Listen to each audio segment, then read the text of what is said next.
চৌধুরী বাড়ির সদর দরজার সামনে আরিয়ান তার বউ অনুকে নিয়ে দাঁড়িয়ে আছে, তবে বরণ হওয়ার জন্য না, নিজের মাকে বোঝানোর জন্য। আরিয়ানের মা দরজার সামনে দাঁড়িয়ে আছেন। আয়েশা বেগম বলে, আমি ওই মেয়েকে আমার বাড়ির বউ হিসেবে মানি না। ওই ফাজিল বেয়াদব মেয়ে কোনোভাবে এই চৌধুরী বাড়ির বউ হতে পারে না। কেন, কোথায় সমস্যা? আমি বিয়ে করেছি তাও 5 বছর আগে, এখন তোমাকে মেনে নিতে হবে। ওই মেয়ে যদি এই বাড়িতে পা রাখে তাহলে আমি এই বাড়ি থেকে চলে যাব সারা জীবনের জন্য। মা, তুমি এমন কেন করছো? আমার 2 ছেলে, তাদের বিয়ে নিয়ে আমার এক বুক আশা ছিল। তোরা 2 ভাই সেই আশার মুখে নোংরা পানি ঢেলে দিয়েছিস। আয়াত বিয়ে করেছে এমন এক মেয়েকে, যে মেয়ে সারাদিন ডাক্তারি নিয়ে ব্যস্ত থাকে, তার সংসার করার সময় নেই। এখন আরিয়ান এমন এক মেয়েকে বিয়ে করেছে যে কোনো দিক দিয়ে আমার বৌমা হওয়ার যোগ্য নয়। মা, এসব একটু বেশি বেশি হয়ে যাচ্ছে না? ওদের তো বিয়ে হয়ে গেছে। তোমার ইচ্ছা থাকলেও এটা অস্বীকার করতে পারবে না যে অনু আরিয়ানের বউ না। তুমি কি চাইছো, অনুকে তাড়িয়ে দেব চৌধুরী বাড়ির দরজার সামনে থেকে? তাহলে এই বাড়ির সম্মানের কি হবে, তা কি একবারও ভেবে দেখেছ? তাছাড়া যখন মানুষ জানতে পারবে তুমি অনুকে বাড়িতে ঢুকতে দাওনি, তাড়িয়ে দিয়েছ সদর দরজা থেকে, তখন তোমাকেও মানুষ খারাপ কথা বলবে, আর আমাদের সামনে তোমাকে খারাপ কথা বলবে। তার উত্তর দিতে পারবো না, আমাদের মাথা সবার সামনে নিচু হয়ে যাবে। এখন বলো, তুমি কি চাও? তোমার জেদের জন্য চৌধুরী বাড়ির সবার মাথা সকলের সামনে নিচু হয়ে যাক? আমি এই মেয়েকে বাড়িতে ঢুকতে দিতে রাজি আছি, তবে আমার একটা শর্ত আছে। কি শর্ত আছে তোমার? 3 মাস ওই মেয়ে এই বাড়ির মেহমান হয়ে থাকবে, তোর বউ হয়ে না। সেই 3 মাসে যদিও প্রমাণ করতে পারে এই বাড়ির বউ হওয়ার যোগ্য, তাহলে সেদিন আমি নিজে ওকে বরণ করে তোর সাথে এক ঘরে থাকতে দেব। এমন শর্তের কথা শুনে রাজ, আয়াত, রেডি, রিমি, রাজের মা সবাই একদম অবাক হয়ে যায়। কেউ কখনো কল্পনাও করতে পারেনি যে আয়েশা বেগম এমন শর্ত দেবে। এইটা কেমন ধরনের শর্ত?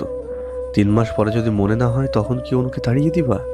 3 মাস পরের কথা 3 মাস পরেই না হয় চিন্তা করব। আমি কোনোভাবেই তোমার শর্তে রাজি না। আমি আপনার শর্তে রাজি শাশুড়ি মা। আমাকে একদম মা বলে ডাকবে না। শুধু মা বলে তো ডাক দিইনি, আমি তো শাশুড়ি মা বলে সম্বোধন করেছি আপনাকে। 3 মাস তো কিছু বলে ডাকতে হবে। শাশুড়ির নাম ধরে ডাকাটা কেমন শোনা যায় বলেন তো? তাই শাশুড়ি মার ডাকটা সব থেকে বেস্ট। অনু, তোমার কি মাথা খারাপ হয়ে গেছে? মা কি সব বলছে, তুমি তাতে কি করে রাজি হয়ে যাও? আমি তো সেটাই বুঝতে পারছি না। শাশুড়ি মা যা চাইছে তা করলে সমস্যাটা বা কোথায়? যেখানে 5 বছর আলাদা থেকেছি সেখানে 3 মাস তো চোখের পলকে পার করা যাবে। দোস্ত, চিন্তা করিস না, অনু তোর বউ, সে কথা ভুলে যাবি না, অনুর উপর বিশ্বাস রাখবি। তারপর সবাই একসাথে বাড়ির ভেতর প্রবেশ করে। শাশুড়ি মা, আমি কোন রুমে থাকবো? আমাকে সেই রুমটা দেখিয়ে দিলে খুশি হব। সারাদিন অনেক ব্যস্ত ছিলাম, এখন রেস্ট নিলে হয় বলেন? আয়েশা বেগম তাদের বাড়ির কাজের মেয়েকে বলে অনুকে তার রুম দেখিয়ে দিতে। কাজের মেয়ে তো আর জানে না অনু আরিয়ানের রুমে থাকবে না। কাজের মেয়ে অনুকে সাথে করে আরিয়ানের রুমে নিয়ে আসে। অনু রুমে ঢুকে বুঝতে পারে এটা আরিয়ানের রুম। তার কোনোভাবে এই ঘরে থাকা চলবে না। তবে অনু অনু বলে কথা। অনুকে কোন রুমে থাকতে বলেছ? নতুন ভাবিকে আরিয়ান ভাইয়ের ঘরে রেখে আইছি, সেই রুমে ভাবি ফ্রেশ হচ্ছে। আরিয়ানের মা তাড়াতাড়ি করে উপরে চলে আসে আরিয়ানের রুমে। আরিয়ান ও তার মায়ের পেছনে পেছনে নিজের রুমে চলে আসে। অনু শাড়ি চেঞ্জ করে 3 পিস পরে বাইরে এসে দেখে তার বর আর শাশুড়ি মা দাঁড়িয়ে আছে। অনু জানে কেন তার শাশুড়ি মা এই ঘরে এসেছে। এই মেয়ে, তুমি চলো, গেস্ট রুমে থাকবে। সরি শাশুমা, আমি গেস্ট রুমে থাকতে পারবো না। যে রুমে আমি আছি সেই রুমে 3 মাস থাকবো। তুমি এই রুমে থাকলে আমার ছেলে কোন রুমে থাকবে? কেন, আপনার ছেলে গেস্ট রুমে থাকবে, যে রুমে আমার থাকার কথা ছিল, বুঝেছেন? আমার সব দরকারি কাগজপত্র এই রুমে থাকে। সোনা জামাই, তোমার দরকারি সব কিছু তুমি সময় করে নিয়ে যাবে, কেমন? বাড়ির বউ না হলেও আমি তোমার বউ, এই কথা কিন্তু ভুলে যাবে না। যেহেতু তোমার বউ সেহেতু তোমার সব কিছুর উপর আমার অধিকার আছে। সেদিক বিবেচনা করে আজ থেকে আমি তোমার রুমেই থাকবো। সমস্যা তোমার মায়ের, আমার না। আমি কেন নিজের অধিকার ছাড়তে যাব? নিজের ভালো পাগলও বোঝে, আমি কেন বুঝবো না বলো? আচ্ছা, সমস্যা নেই, তুমি থাকো, আমি রুমটা চেঞ্জ করছি। এই মেয়ে, তুমি বেশি বাড়াবাড়ি করছো। তোমার জন্য আমার ছেলে কেন কষ্ট করতে যাবে? আপনার সমস্যা আমাকে নিয়ে, আমার তো সমস্যা আপনাকে নিয়ে না। সমস্যা যেহেতু আপনার, তাই আপনার ছেলেই করবে কষ্টটা, নয়তো আমি কষ্ট করতে যাব কেন? দেখেছিস কি বেয়াদবি, এই মেয়ে নাকি তোর বউ। শাশুমা, একদিনের পরিচয়ে যদি কারো সম্পর্কে মানুষ জানতে পারতো, তাহলে কেউ অন্যকে বছর ধরে কাউকে জানতে বুঝতে পার করে দিত না।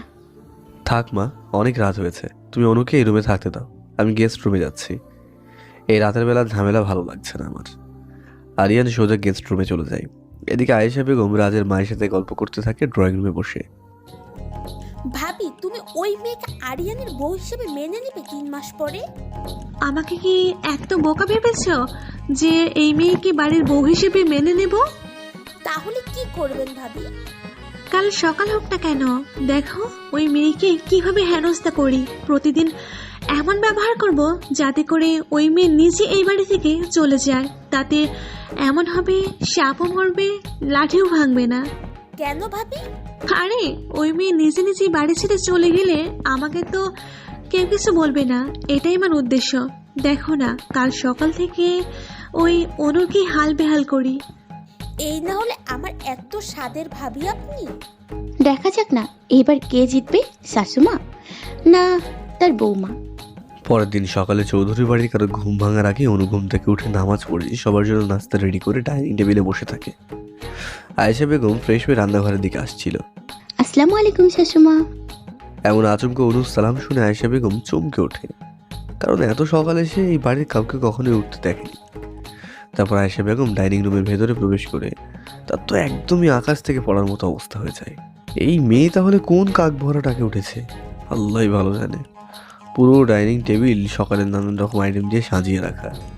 পুরো টেবিলে তুমি যতই সাজিয়ে রাখো না কেন এত শত আইটেম দিয়ে, একটা আইটেমের স্বাদ যে নেই তা আমি খুব ভালো করে জানি। শাশুমা, সকালের নাস্তা এ বাড়ির বউদের বানানোর নিয়ম, এটা আমি জানি। তাই শ্বশুরবাড়ির প্রথম সকালে সবার জন্য নাস্তা বানিয়ে দিনের শুরুটা করেছি। থাক থাক, এত বেশি কথা বলার দরকার নেই। সবাই যখন খাবারগুলো মুখে তুলতে পারবে না, তখন তাদের জন্য অন্য কিছুর তো ব্যবস্থা করতে হবে। যাই, আমি সেই ব্যবস্থা করে আসি। শাশুমা, আমি এতটা খারাপ খাবার বানাই না যে অন্য কেউ মুখে দিতে পারবে না। প্রথমে দেখতে সুন্দর হলে কি হবে, এর স্বাদ আছে কিনা কে জানে। আচ্ছা, সবাই আসুক, তারপর না হয় দেখা যাবে সবাইকে কি বলে খাবার খেয়ে। এমন সময় সবাই নাস্তা করার জন্য নিচে ডাইনিং রুমে চলে আসে। Good morning my dear sweet wife. Anu তার উত্তরে শুধু একটা মিষ্টি হাসি ফেরত দেয় আরিয়ানকে। ওয়াও, কতদিন পর তোর হাতের তৈরি নাস্তা খাবো, তা ভাবতেই জিভে পানি চলে আসছে। এই সব কিছু তুমি একা তৈরি করেছো অনু? জি, আমার স্বাদে বর। আরিয়ান, তোর ভাগ্য খুব ভালো। বউ বাড়িতে রাতে আসছে, সকালে বউ রান্নাঘরে। বিয়ের পরের দিন সকালে বউয়ের হাতের খাবার খাওয়ার ভাগ্য কয়জনের হয়? আরিয়ান, তুই তো ভাগ্যবান ব্যক্তি, এত ভালো ভাগ্য তোর। এত নাচাটাচি করার দরকার নেই। এত রান্না করতে গিয়ে আমার রান্নাঘরে যে কি বেহাল দশা করে রাখছে তা আল্লাহ জানে। শাশুমা, আপনি যান, আপনি আপনার রান্নাঘর পরিষ্কার করে আসেন। সব কাজ আমি করলে হবে নাকি বলেন? রান্না করা আমার দায়িত্ব, রান্নাঘর পরিষ্কার করা না। দেখছো সবাই কি বেয়াদব মেয়ে, রান্না করবে সে আর রান্নাঘর পরিষ্কার করব আমি। এই মেয়ে, আমাকে কি বাড়ির কাজের মেয়ে মনে করো তুমি? শাশুমা, কাজ করার জন্য কাজের মেয়ে আছে, আপনাকে কেন কাজের মেয়ে ভাবতে যাব? আপনি তো কাজের নামে শুধু 3 বেলা রান্না বাড়া পারেন, তাছাড়া অন্য কোনো কাজ কি কখনো ভুলেও করেন বলুন? তোরা কেউ কিছু বলবি না? এই মেয়েটা কখন থেকে কত কথা বলছে আমাকে। মা, এটা তোমাদের ব্যাপার, এখানে বাড়ির ছেলেরা কি বলবে? আমরা তো রান্নাঘরে কাজ করি না, তাই সেই বিষয়ে কোনো কথা বলতে পারবো না। আরিয়ানের মুখে এমন কথা শুনে হন করে সেখান থেকে সোজা রান্নাঘরে চলে যায়। আয়েশা বেগমের পিছনে পিছনে বাড়ির সবাই চলে যায় রান্নাঘরের দিকে। আয়েশা বেগম তো রান্নাঘরে এসে একদম হাঁ হয়ে যায়। কি মা, তোর ছোট বউ মতো সেই রকম কাজের। সে শুধু অফিসে পারফেক্ট না, সংসারের কাজেও পারফেক্ট। অনুভবী রান্নাঘর একদম পরিষ্কার করে রাখছে, আমাকে কোনো কাজ করতেই দেয় নাই, নিজে নিজে সব কাজ একাই করছে। রান্নাঘর পরিষ্কার করাটা বড় ব্যাপার না, রান্না করে রাখছে তো এক গাধা। এগুলো খেয়ে দেখতে হবে খাওয়ার যোগ্য কিনা।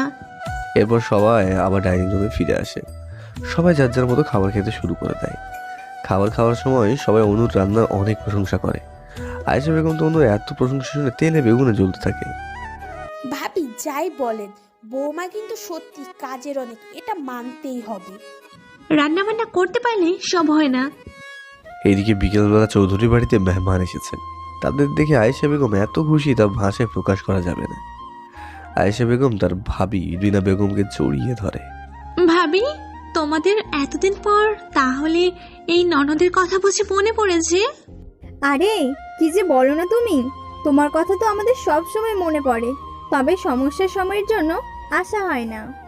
থাক ভাবি, আর কিছু বলতে হবে না। তোমাদের দেশ বিদেশ ঘোরাঘুরির সময় হয়, কিন্তু আমাদের বাড়িতে আসার সময় হয় না। বুঝি, আমি সব বুঝি। বুঝেছো ভাবি? তোমার যা ইচ্ছা তুমি তাই বোঝো, কি আর করার। ভাবি, আমাদের আদিল কোথায়? তাকে তো দেখছি না। তোমার পেছনে তাকিয়ে দেখো। পুপিজান, তোমাকে অনেক মিস করেছি। তার থেকে বেশি আমি আমার ভাইদের মিস করেছি। তারা কোথায়? আমাকে মিস করলে দেখা করতে আসতে মাঝে মধ্যে। তোমার ভাইয়েরা সবাই তাদের কাজ নিয়ে ব্যস্ত, একটু পর চলে আসবে। পুপি, ওই দুজন কে? নীল শাড়ি পরা মেয়েটা রাজের বউ, আকাশি শাড়ি পরাটা আরিয়ানের বউ। হাই, আমি আদিল, আরিয়ানের কলেজের টুকরো মামাতো ভাই। তোমার নাম কি আকাশি পরি? আমি মিসেস আরিয়ান চৌধুরী। এই বাড়িতে আরিয়ানের অবর্তমানে এটাই আমার পরিচয়। আরিয়ান আসলে না হয় আমার পুরো পরিচয় ডিটেলে ওর থেকে জেনে নেবেন। আমি তোমার উত্তরে সন্তুষ্ট না, তবে তোমার কথার অ্যাটিটিউড আমার খুব ভালো লেগেছে। I like your attitude. দেখতে হবে না বউটা কার? যেমন আমি তেমন আমার বউয়ের অ্যাটিটিউড লেভেল ব্রো। ভাই, বিয়েটা একাই করে নিলে, আমাদের জানানোর প্রয়োজন মনে করলে না? আসলে সবটা এত তাড়াতাড়ি হয়ে গেছে যে আর কিছু বলার সময়ই হয়ে ওঠেনি। সমস্যা নেই ব্রাদার, আমি যখন এসেছি তখন আমার সবটা উসুল করে নেব। আচ্ছা ঠিক আছে, তোর যা খুশি তুই তাই করবি। আমার রুমে এক কাপ কফি নিয়ে আসো। জি বলে তাড়াতাড়ি করে কফি বানিয়ে আরিয়ানের রুমে চলে যাই। দেখছো ভাবি, কি বেয়াদবি! তোমার সাথে আলাপ না করে নিজের বরের পেছনে পেছনে চলে গেছে। তুই তাড়াতাড়ি যা, ওদের রোমান্সের মাঝে বাহাত দিয়ে আয়। আয়েশা বেগম তাড়াতাড়ি করে আরিয়ানের রুমের দিকে যেতে থাকে। অনু আরিয়ানের রুমে এসে দেখে আরিয়ান ফ্রেশ হতে বাথরুমে চলে গেছে। তাই সে চুপচাপ দরজার সাথে হেলান দিয়ে দাঁড়িয়েছিল। এমন সময় অনু চোখ বাইরে যেতেই দেখে ওর শাশুমা এদিকে আসছে। অনু রুমের ভিতরে ঢুকে শাশুমার মুখের উপরে দরজাটা বন্ধ করে দেয়। এই বেয়াদব মেয়ে, দরজা খোলো বলছি। আমার ছেলের রুমে তুমি কি করো? বাইরে বেরিয়ে আসো। শাশুমা, আপনার ছেলের একমাত্র বউ আমি। আপনার প্রতি তো আমারও কিছু দায়িত্ব আছে, তাই না? কি বলতে চাইছো তুমি? আপনাকে দাদিমা বানানোর দায়িত্ব আছে না আপনার? 3 মাসের মধ্যেই আমি আপনাকে মিষ্টি মুখ করাবো শাশুমা।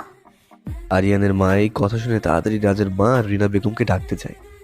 এদিকে বাথরুম থেকে আরিয়ান বাইরে এসে দেখে অনু দুষ্টু হাসি দিচ্ছে। আরিয়ান গিয়ে অনুকে পিছন থেকে জড়িয়ে ধরে, ওর ঘাড়ে মুখ ডুবিয়ে দেয়। অনু আরিয়ানের এমন আচমকা স্পর্শে পুরো বরফের মতো জমে যায়। এখনো তো রোম্যান্সের রহটা শুরু করিনি, তাতে তোমার এই অবস্থা। যখন রোম্যান্স করবো তখন তোমার কি অবস্থা হবে ভেবেই আমার খুব হাসি পাচ্ছে। ওগো আমার স্বাদের বর, তুমি যেমনটা ভাবছো আমি এতটা ভীতু না। আসলে এতটা কাছে তো তুমি কোনো দিন আসো নাই, তাই হঠাৎ আচমকা এমন হওয়াতে ভয় পেয়ে গেছিলাম। তা আমার এই মিষ্টি বউয়ের ঠোঁটের দুষ্টু হাসিটার রহস্যটা কি জানতে পারি? শাশুমাকে বলেছি তাকে 3 মাসের মধ্যে দাদিমা বানিয়ে দিব। তুমি তো ফার্স্ট, তা তো আমি জানতাম না। চলো তাহলে দেরি কিসের, বাচ্চার জন্য যা যা করা তাই করি। এই তো ছেলেদের শুধু একটু অনুমতি দরকার, তাহলেই লুচুগিরি শুরু। আরে তোমাকে বাবা বানানো সে কথা আমি একবারও বলেছি? বোকা কোথাকার, তোমার মাকে ভয় দেখানোর জন্য বলেছি এই কথা। বাহ, কি ভালো বউ আমার। তবে সে বউ আমার মনের কষ্ট বোঝে না, এইটুকু রাখবো কোথায়?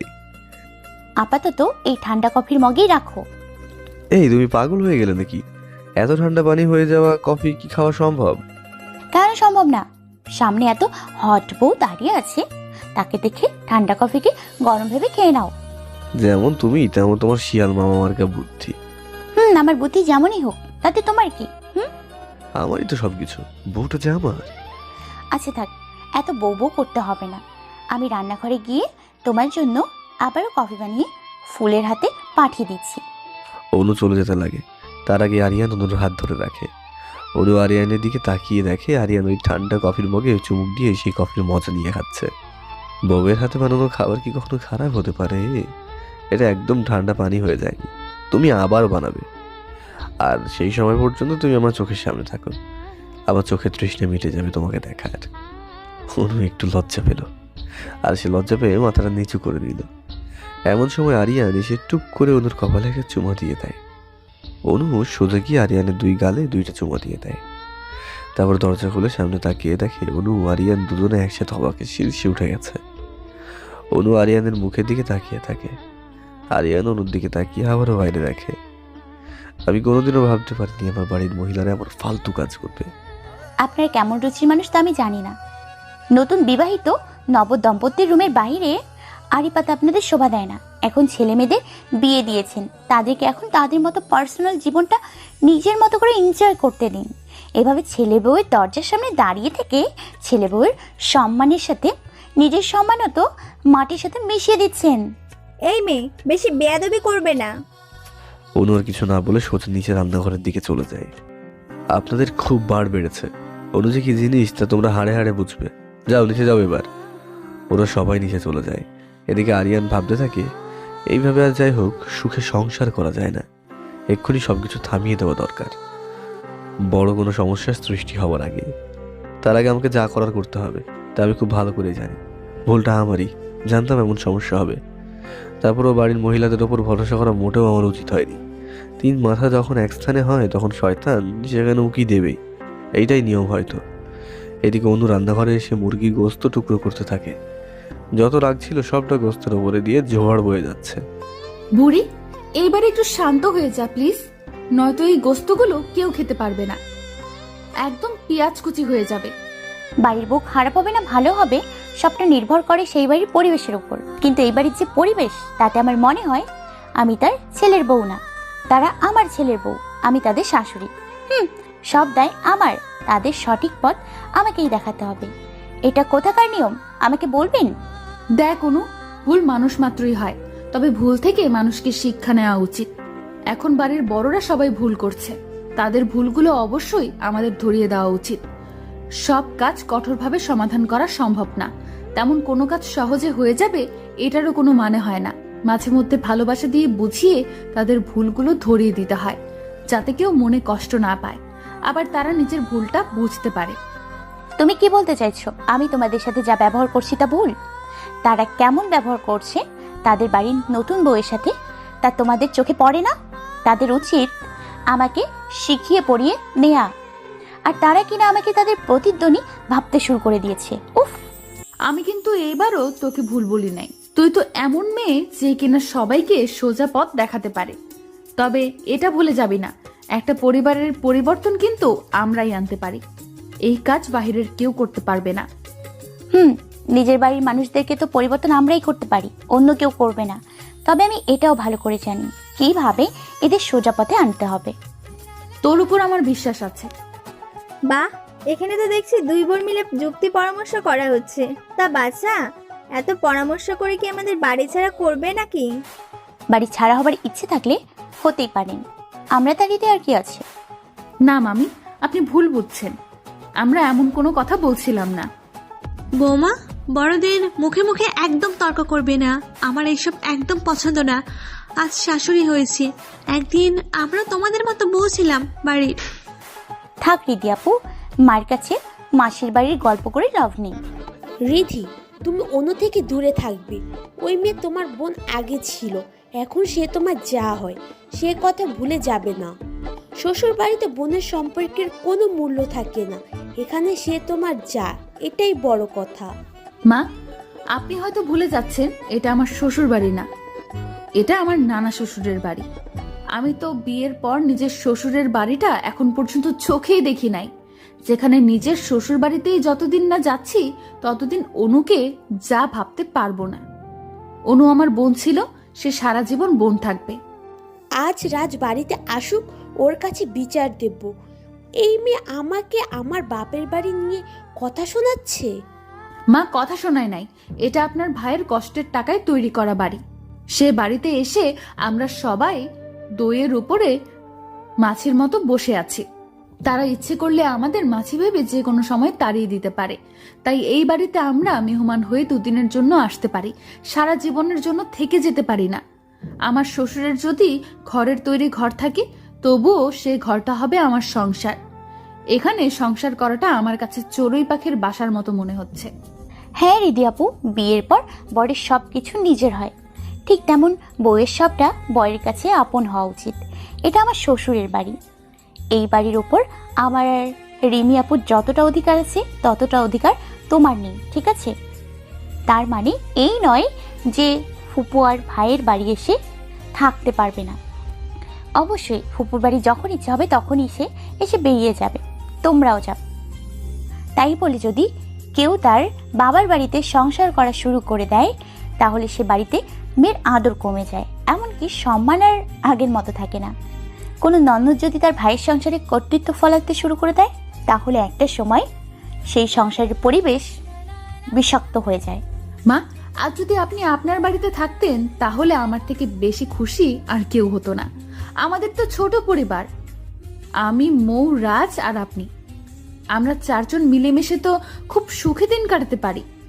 আমি কেন নিজের শ্বশুরের ঘর রেখে পরের ঘরে চড়ুই পাখির মতো বাসা বাঁধতে যাব?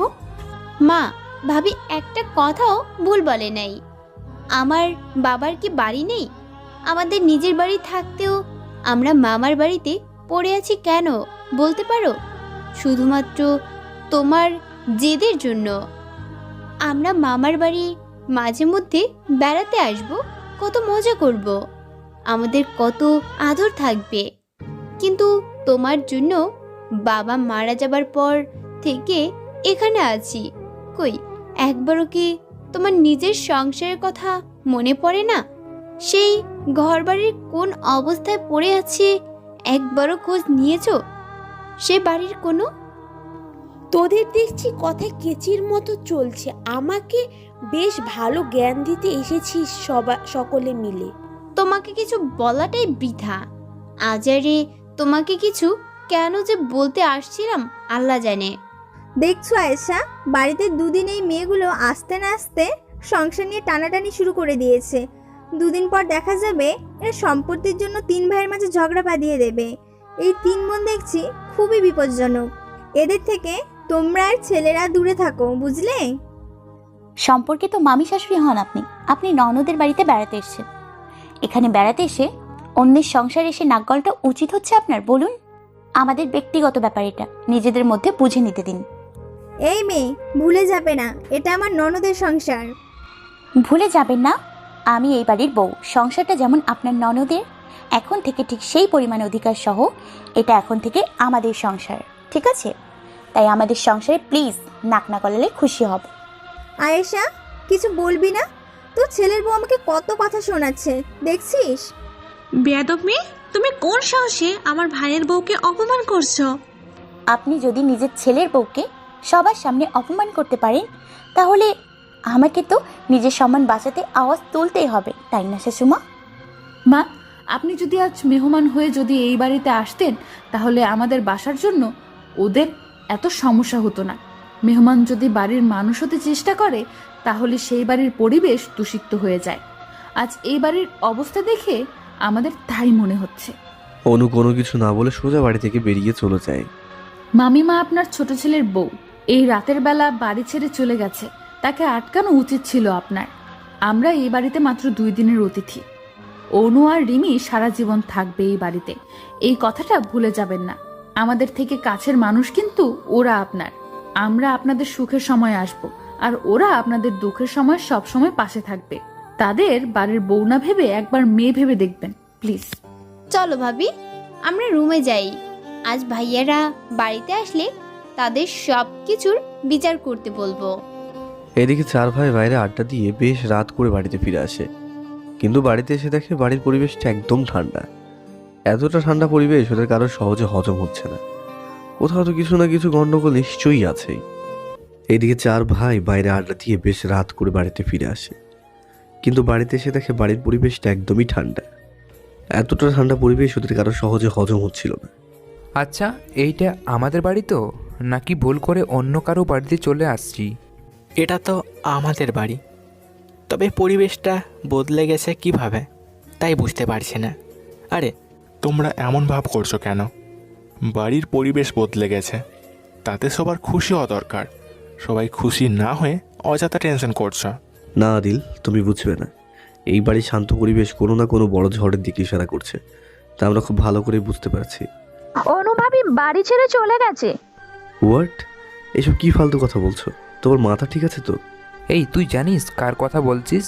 অনু কখনো বাড়ি ছেড়ে চলে যাবার মতো মেয়ে না। সে সব রকম পরিস্থিতি মোকাবেলা করতে জানে। অনু সব রকম পরিস্থিতি মোকাবেলা করতে জানতো, তবে শ্বশুর বাড়ি যে এমন হবে তা তো সে আগে থেকে জানতো না। কি বলতে চাইছো তুমি? আমার বোন তোমার মা মামিদের কথার সামনে নিজেকে বেশি সময় দাঁড় করিয়ে রাখতে পারে নাই, তাই অনিচ্ছা থাকা সত্ত্বেও সে বাড়ি ছেড়ে যেতে বাধ্য হয়েছে। রেডি, বাড়িতে কি হয়েছে তা যদি একটু ক্লিয়ার করে বলতে তাহলে খুব ভালো হতো, সবাই সবটা জানতে পারতাম। আমি বলছি কি হয়েছিল অনুভাবের সাথে, এরপর মো ওদের কাছে সব কথা ডিটেলসে বলে দেয়।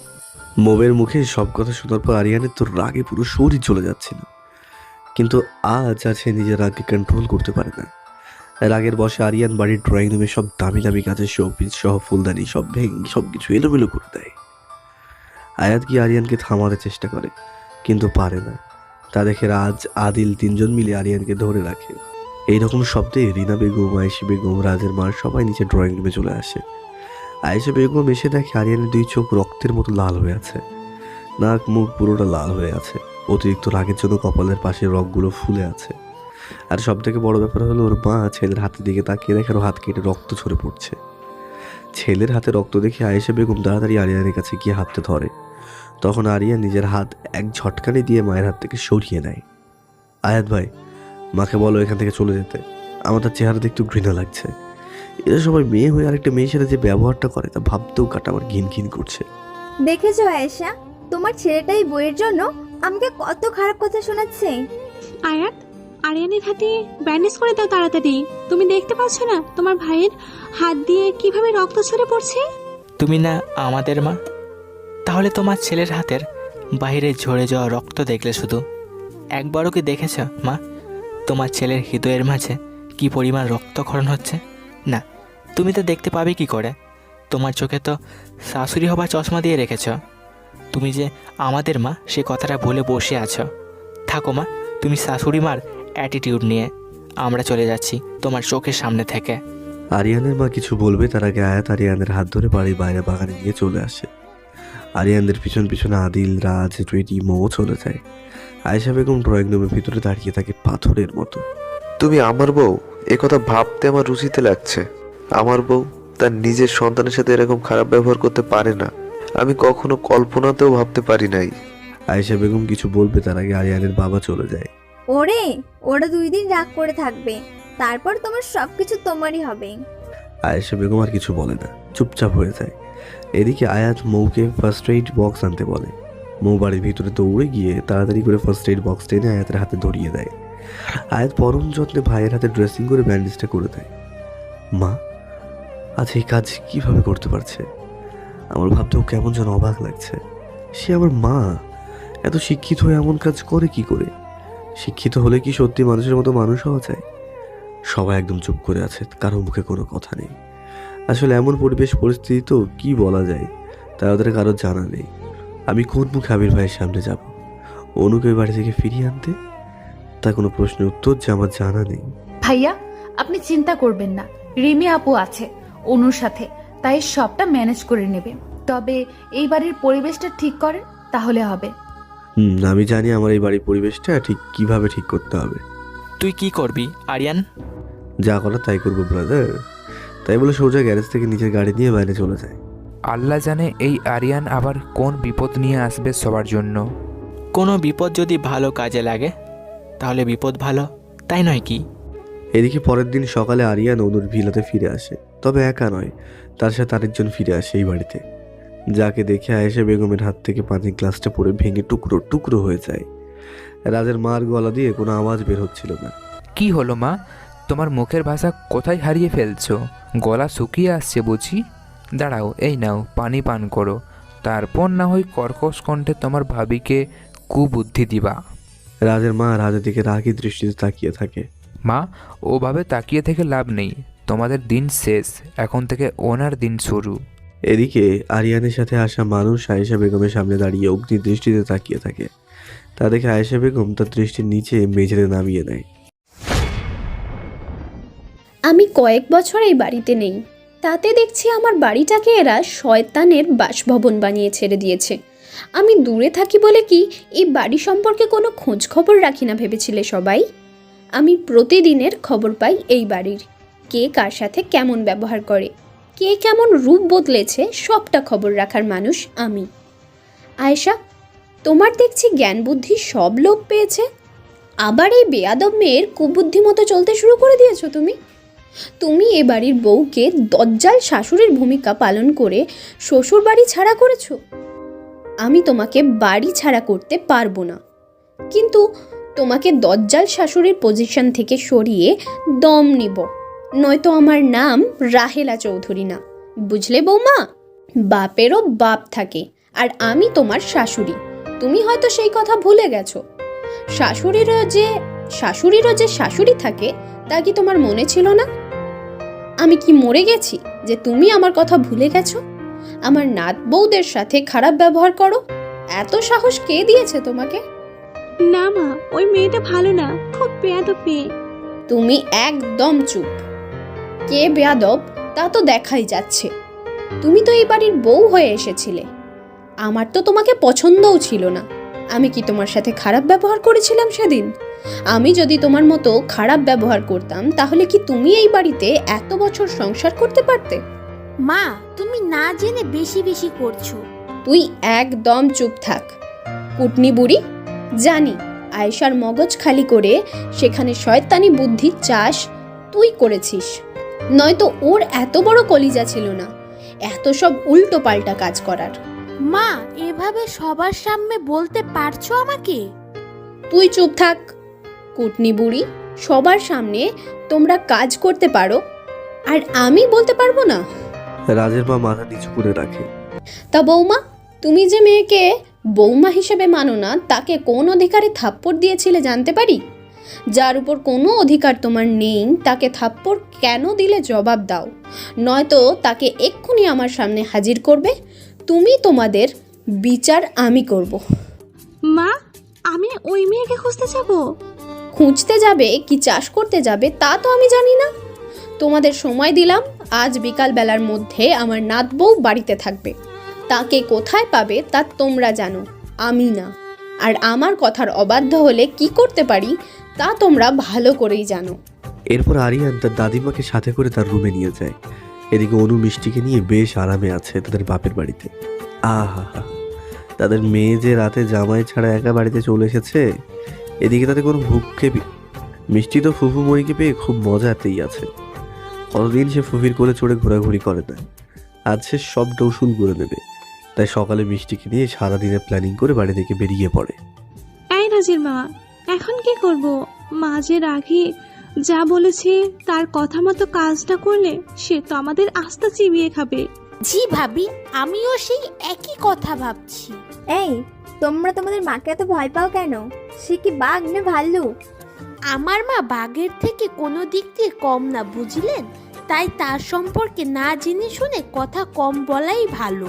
শেষ পর্যন্ত কিনা অনুকে ফিরিয়ে আনতে ওর বাবার বাড়িতে যেতে হবে। ভাবি, কিছু করার নেই, যেতে তো হবে, তাই দেরি করে লাভ নেই। যত তাড়াতাড়ি এই ঝামেলা মিটে যায় তাতেই আমাদের জন্য ভালো।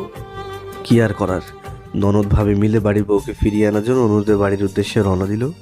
কি হলো, গাড়ি এখানে দাঁড় করিয়েছো কেন? অনুদের বাড়িতে চলো। রাজের মা, তুমি যে আমাকে বলেছিলে অনু বস্তির মেয়ে।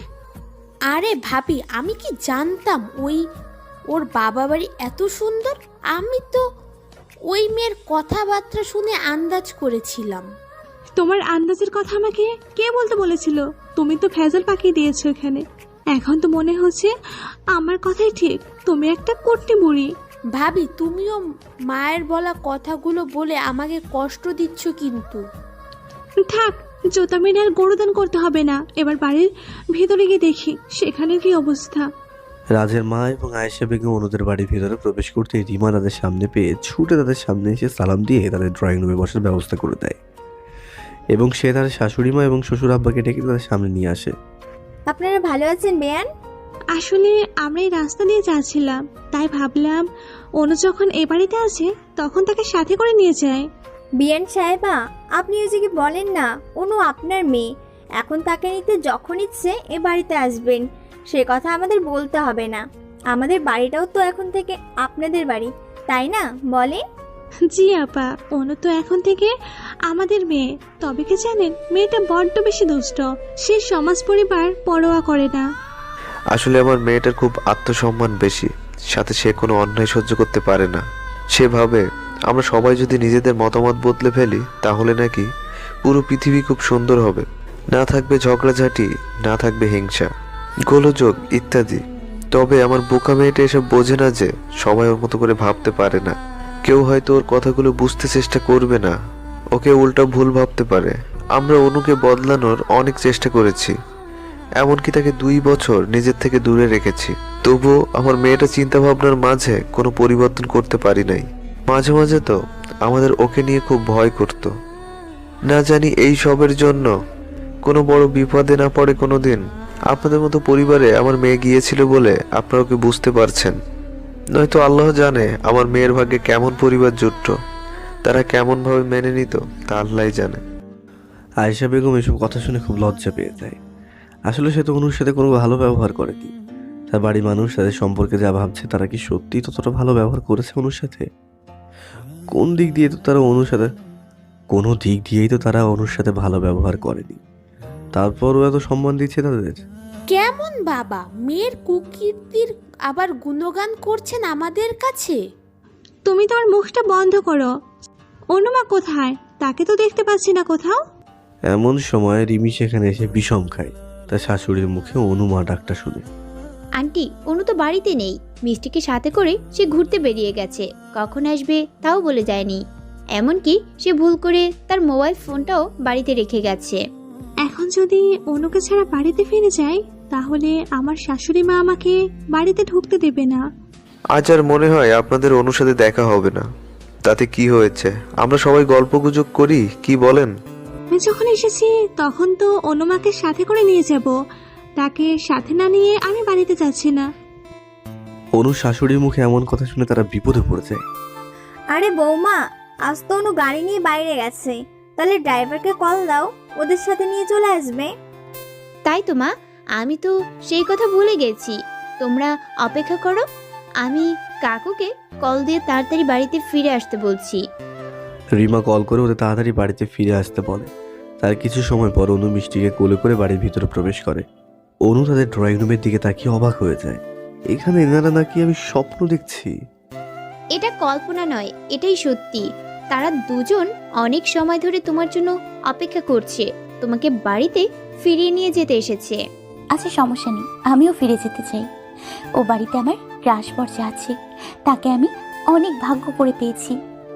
এত ভাগ্য করে পেয়েছিস বলে কি একা রেখে চলে আসতে হবে? কেউ যদি তাকে সাথে করে নিয়ে চলে যায় তখন কি হবে?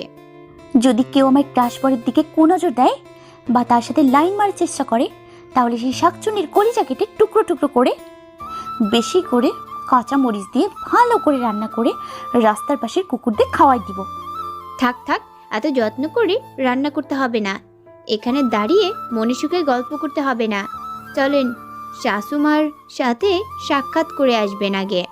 ওনার সাথে দেখা করার কোনো শখ নেই, কিন্তু আমার কলিজার জন্য ওনার সাথে দেখা করতে যাচ্ছি। অনু তাদের শাশুড়িমার পাশে গিয়ে চুপচাপ বসে পড়ে। এমন ভাব করছে যেন কারো কোনো সমস্যা নেই। এদিকে বুঝি বলে আলগা পিরিত। বৌমা, তাড়াতাড়ি রেডি হয়ে নিচে আসো, আমাদের তো আবার বাড়িতে ফিরতে হবে। অনু আর রিমি বাধ্য মেয়ের মতো রেডি হয়ে নিচে নেমে চলে আসে। অনুর বাড়ির সবার থেকে বিদায় নেওয়ার সময় এবার। বিয়ান, অনু আর জামাইয়ের তো ফিরুনির অনুষ্ঠান বাকি আছে। আপনাদের চিন্তা করতে হবে না, কিছুদিনের মধ্যে ওদের পাঠিয়ে দিব। তারপর ওরা সবাই গাড়িতে গিয়ে বসে। গাড়ি চলতে শুরু করে চৌধুরী ভিলার উদ্দেশ্যে। এর মাঝে কেউ কারোর সাথে কোনো রকম কথা বলে না, একদম নীরবতা পালন করে। অনেক সময় পর গাড়ি এসে চৌধুরী ভিলার সামনে থেমে যায়। অনু গাড়ি থেকে নেমে সামনে তাকিয়ে একটু অবাক হয়ে যায়। আরিয়ান বাড়ির বাইরে বর সেজে দাঁড়িয়ে আছে। অবাক চোখে আরিয়ানের দিকে দেখছে অনু। হঠাৎ এমন বর বেশে সেজে আছে কেন? তাহলে কি রিমি আপুর বলা কথাই সত্যি হলো? অনু 7 পা চিন্তা না করে আরিয়ানকে হারানোর ভয়ে 2 নয়নে পানি ছলছল করতে শুরু করে দেয়। অনুর অশ্রু ভারাক্রান্ত চেহারা দেখে আরিয়ান দৌড়ে গিয়ে অনুকে জড়িয়ে ধরে। আরিয়ান অনুকে জড়িয়ে ধরার সাথে সাথেই অনু আরিয়ানকে জড়িয়ে ধরে খুব জোরে হাউমাউ করে কান্না জুড়ে দেয়। আরিয়ান খুব শক্ত করে নিজের বুকের মাঝে অনুকে জড়িয়ে ধরে রাখে। তার বুকে এইভাবে আছড়ে পড়ে অনু কান্নায় সে মেনে নিতে পারছিল না। তাড়াতাড়ি করে নিজের বুকের কাছ থেকে অনুকে সরিয়ে সোজা করে দাঁড় করিয়ে চোখের পানিগুলো মুছে দিয়ে বলে, এই পাগলি বউ, এভাবে কান্না করছো কেন তুমি? তুমি কি আমাকে রেখে আবার অন্য কাউকে বিয়ে করতে চাচ্ছ নাকি? তুমি এই ভয়ে কান্না করছো? কিন্তু আফসোস, তুমি আসতে দেরি করে দিলে। তোমার এই ভয়টা যে এবার সত্যি হয়ে গেছে।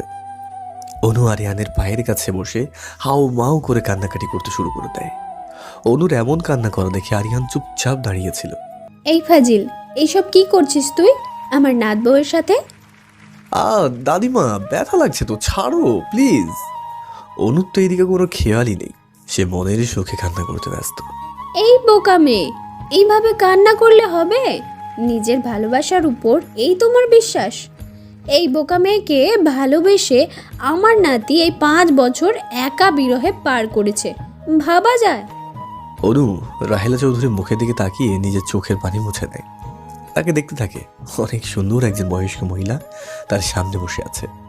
অনু আরিয়ানের মুখের দিকে তাকিয়ে দেখে আরিয়ান দুষ্টুমি ভরা হাসি দিচ্ছে। ব্যাত ফাজিল, শিয়াল পণ্ডিতের বংশের শয়তান, বান্দরের নানা, আমাকে এইভাবে কাঁদানোর মানে কি? কেন, তোমার কোনো বিশ্বাস নেই নিজের ভালোবাসার ওপরে?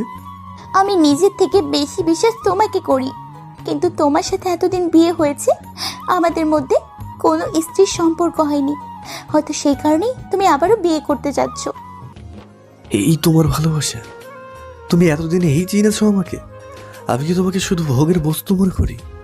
তোমার চিন্তা এতটা খারাপ হলো কি করে অনু? সরি। তোমাকে আমি ভোগের বস্তু মনে করি না। যদি কখনো তাই মনে করতাম তাহলে কখনো তোমার জন্য 5 বছর ধরে অপেক্ষা করতাম না। নিজের চাহিদা পূরণের জন্য অন্য কাউকে বিয়ে করে নিতাম, বুঝেছো? আমার ভুল হয়েছে, তার জন্য কি এখন আবারও সেই অতীতের জন্য মশার মতো গান শোনাতে হবে তোমার? ও, তুমি বললে সেগুলো কথা, আর আমি বললে তো সবকিছু মশার গান। বাহ, দারুণ তো ব্যাপারটা। ওরে দুষ্টু আর মিষ্টি, তোরা এবার থাম রে। নিজেরা ঘরে গিয়ে না হয় রোমান্টিক ঝগড়া করবি, সবার সামনে এত ঝগড়া করে কি আছে? এই সুন্দরী মহিলাকে আমার জানে মান, আমার কলিজা, আমার একমাত্র দাদিমা রাহেলা চৌধুরী। ও আচ্ছা, তাহলে ইনি আমার সতীন? ওরে দুষ্টু মেয়ে, আমাকে সতীন বলা হচ্ছে তাই না? আমার বরের এত প্রিয় যেজন, তাকে তো আমি সব থেকে বেশি আপনজন মনে করব। অনেক কথা হয়েছে, এবার দরজার সামনে চলো, অনেক কাজ আছে। কি কাজ আছে দাদিমা? রাহেলা চৌধুরী অনু আর আরিয়ানের হাত ধরে ওদের সদর দরজার সামনে দাঁড় করিয়ে সে ভেতরে গিয়ে বরণ ডালা নিয়ে এসে ওদের দুজনকে বরণ করতে আসে। দাদিমা, এত বারণ করার কি দরকার ছিল বলো? তুমি যেদিন এই বাড়িতে এসেছিলে সেদিন তোমাকে কেউ বরণ করে নাই। আজ আমি তোমাকে এই চৌধুরী বাড়ির বউয়ের মর্যাদা দিয়ে বরণ করে নেব, যেমন করে তোমার শাশুড়ি মাকে বহু বছর আগে নববধূ বেশে বরণ করে নিয়েছিলাম, ঠিক সেইভাবে।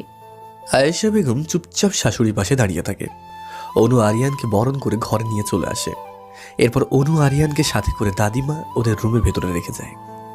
অনু তো রুমের ভিতরে প্রবেশ করে একদম অবাক হয়ে যায়, কারণ ওদের রুমটা বাসর ঘরের মতো করে সাজিয়ে রাখা। তুমি করেছো এইসব কিছু? আমি এই সব কিছু সম্পর্কে কিছুই জানতাম না। যা কিছু করেছে সবটা দাদিমা করেছে। আমিও তো একটু আগেই জানতে পেরেছি সবটা। তবে বেশ ভালোই হলো সেদিন বাসর ঘর করতে পারিনি, আজ না হয় সেই সাবটা মিটিয়ে নেব। কি বলো মিষ্টি বউ?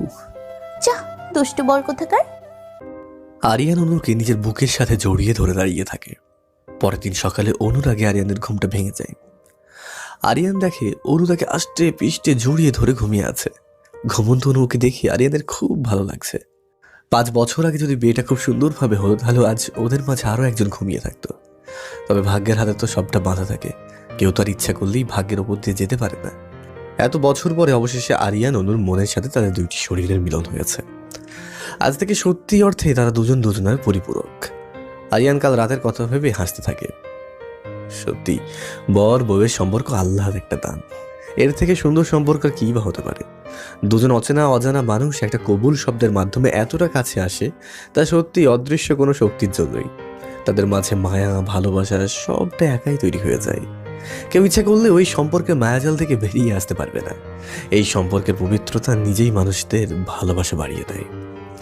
যত দূরে থাকো না কেন, তাদের ভালোবাসা কখনো কমবে না। হয়তো অভিমান, রাগে একটু ধুলোবালি পড়বে, তবে কাছে আসলে সেই ধুলোবালিও থাকবে না।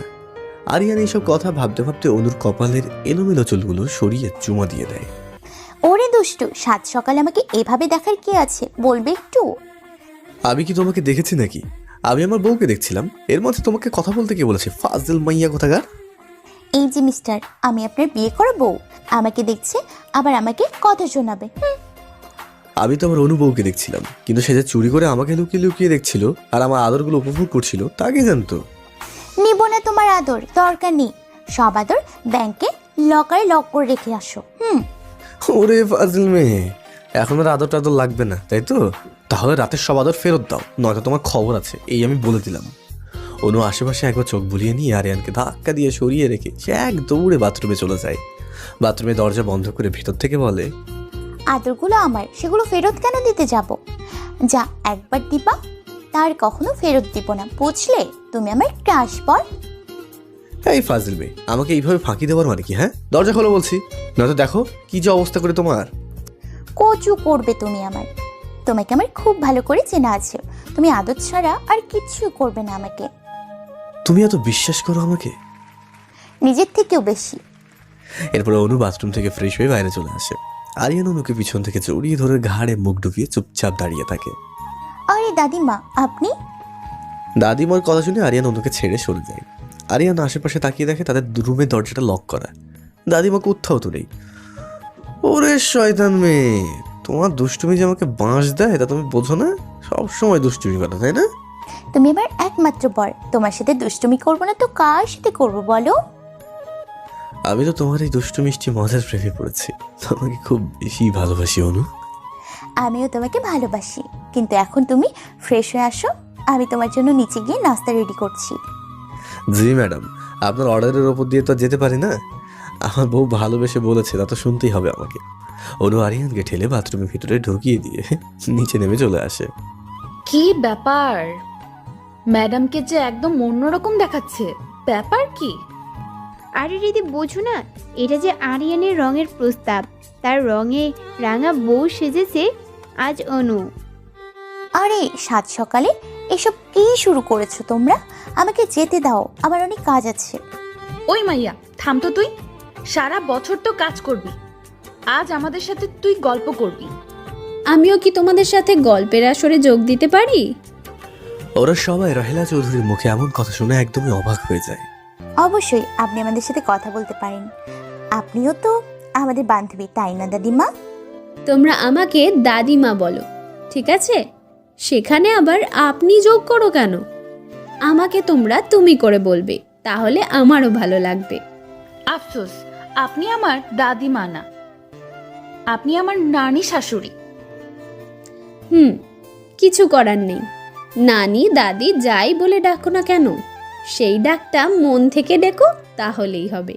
এই সবাই মনে করবে এই সুন্দরী চৌধুরী বাড়ির সব নাত বউদের বান্ধবী হয়। এই দুষ্টু বুড়ি, কাল রাতে সবার সামনে তুই কি করেছিস মনে আছে তোর? কই, আমি কি করেছি? কিছুই তো আমার মনে নেই। তুই সবার সামনে আমার নাতিকে চুমা দিয়েছিস। আমি যখন চুম্মা দিয়েছিলাম তখন তোমরা চোখ বন্ধ করে রাখলেই পারতে। দোষ তোমাদের, তোমরা দেখেছো, আমি তো কাউকে দেখতে বলিনি। ওরে দুষ্টু মেয়ে, তোর কিছু করতে হবে?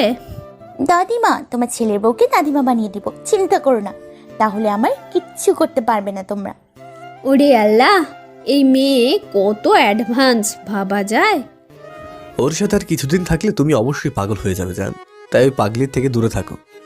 তাহলে তো তোকে আগে এই পাগলির থেকে দূরে রাখতে হবে, নয়তো ওর মতো পাগল হয়ে যেতে পারিস। এই, তুমি আমাকে নিয়ে টানাটানি করছো কেন? থাক, আমার অফিস আছে, আমি নাস্তা করে অফিসে চলে যাচ্ছি। একটু পর আরিয়ান নাস্তা করে অফিসে চলে যায়। তারপর রাজ, আয়াত, রিমি, হৃদি সবাই অফিসের জন্য বেরিয়ে পড়ে। নাতবউ, তাড়াতাড়ি বাচ্চা নিয়ে নাও, তাহলে বর বাহিরে যাবার পর আর একজনের সাথে সময় পার করতে পারবে। ওর দাদিমার কথা শুনে এক গাল হাসি দেয়। তারপর তাকে জড়িয়ে ধরে বসে থাকে। এভাবে হাসি কান্না মজাতে ওদের বেশ কিছুদিন কেটে যায়। দেখতে দেখতে অনেকগুলো দিন পার হয়ে যায়। এরই মাঝে আয়েশা বেগম অনুকে ভালোবাসতে শুরু করে দিয়েছে। তবে তার ভালোবাসাটা এখনো সবার সামনে প্রকাশ পায়নি। চৌধুরী বাড়ির দুই বউ তাদের আগের জীবনে ফিরে গেছে। শুধু অনু এখনো নিজের সংসার নিয়ে ব্যস্ত রয়েছে। অনাথ বউ, তাড়াতাড়ি এই সংসারে নতুন অতিথি আনো। আর কতদিন এবারই এমন নীরব পড়ে থাকবে শুনি? বাচ্চা তো গাছে ধরে না দাদিমা, সময় লাগবে। আল্লাহ যখন চাইবে তখন দেবে, তার আগে এত তাড়াতাড়ি কোথায় থেকে পাবো? কি করব বলো, কোন দিন যে চোখ বুঝবো জানি না। তাই এই বুড়ি বয়সে এসে তোমার কাছে এই বায়না ধরেছি। তুমি বায়না আমাদের কাছে না করলে কার কাছে করবে শুনি? তোমারও তো ইচ্ছে করে বড় একটা পরিবার নিয়ে সুখে থাকতে। দেখেছো ভাবি, আমার মায়ের কত ভাব।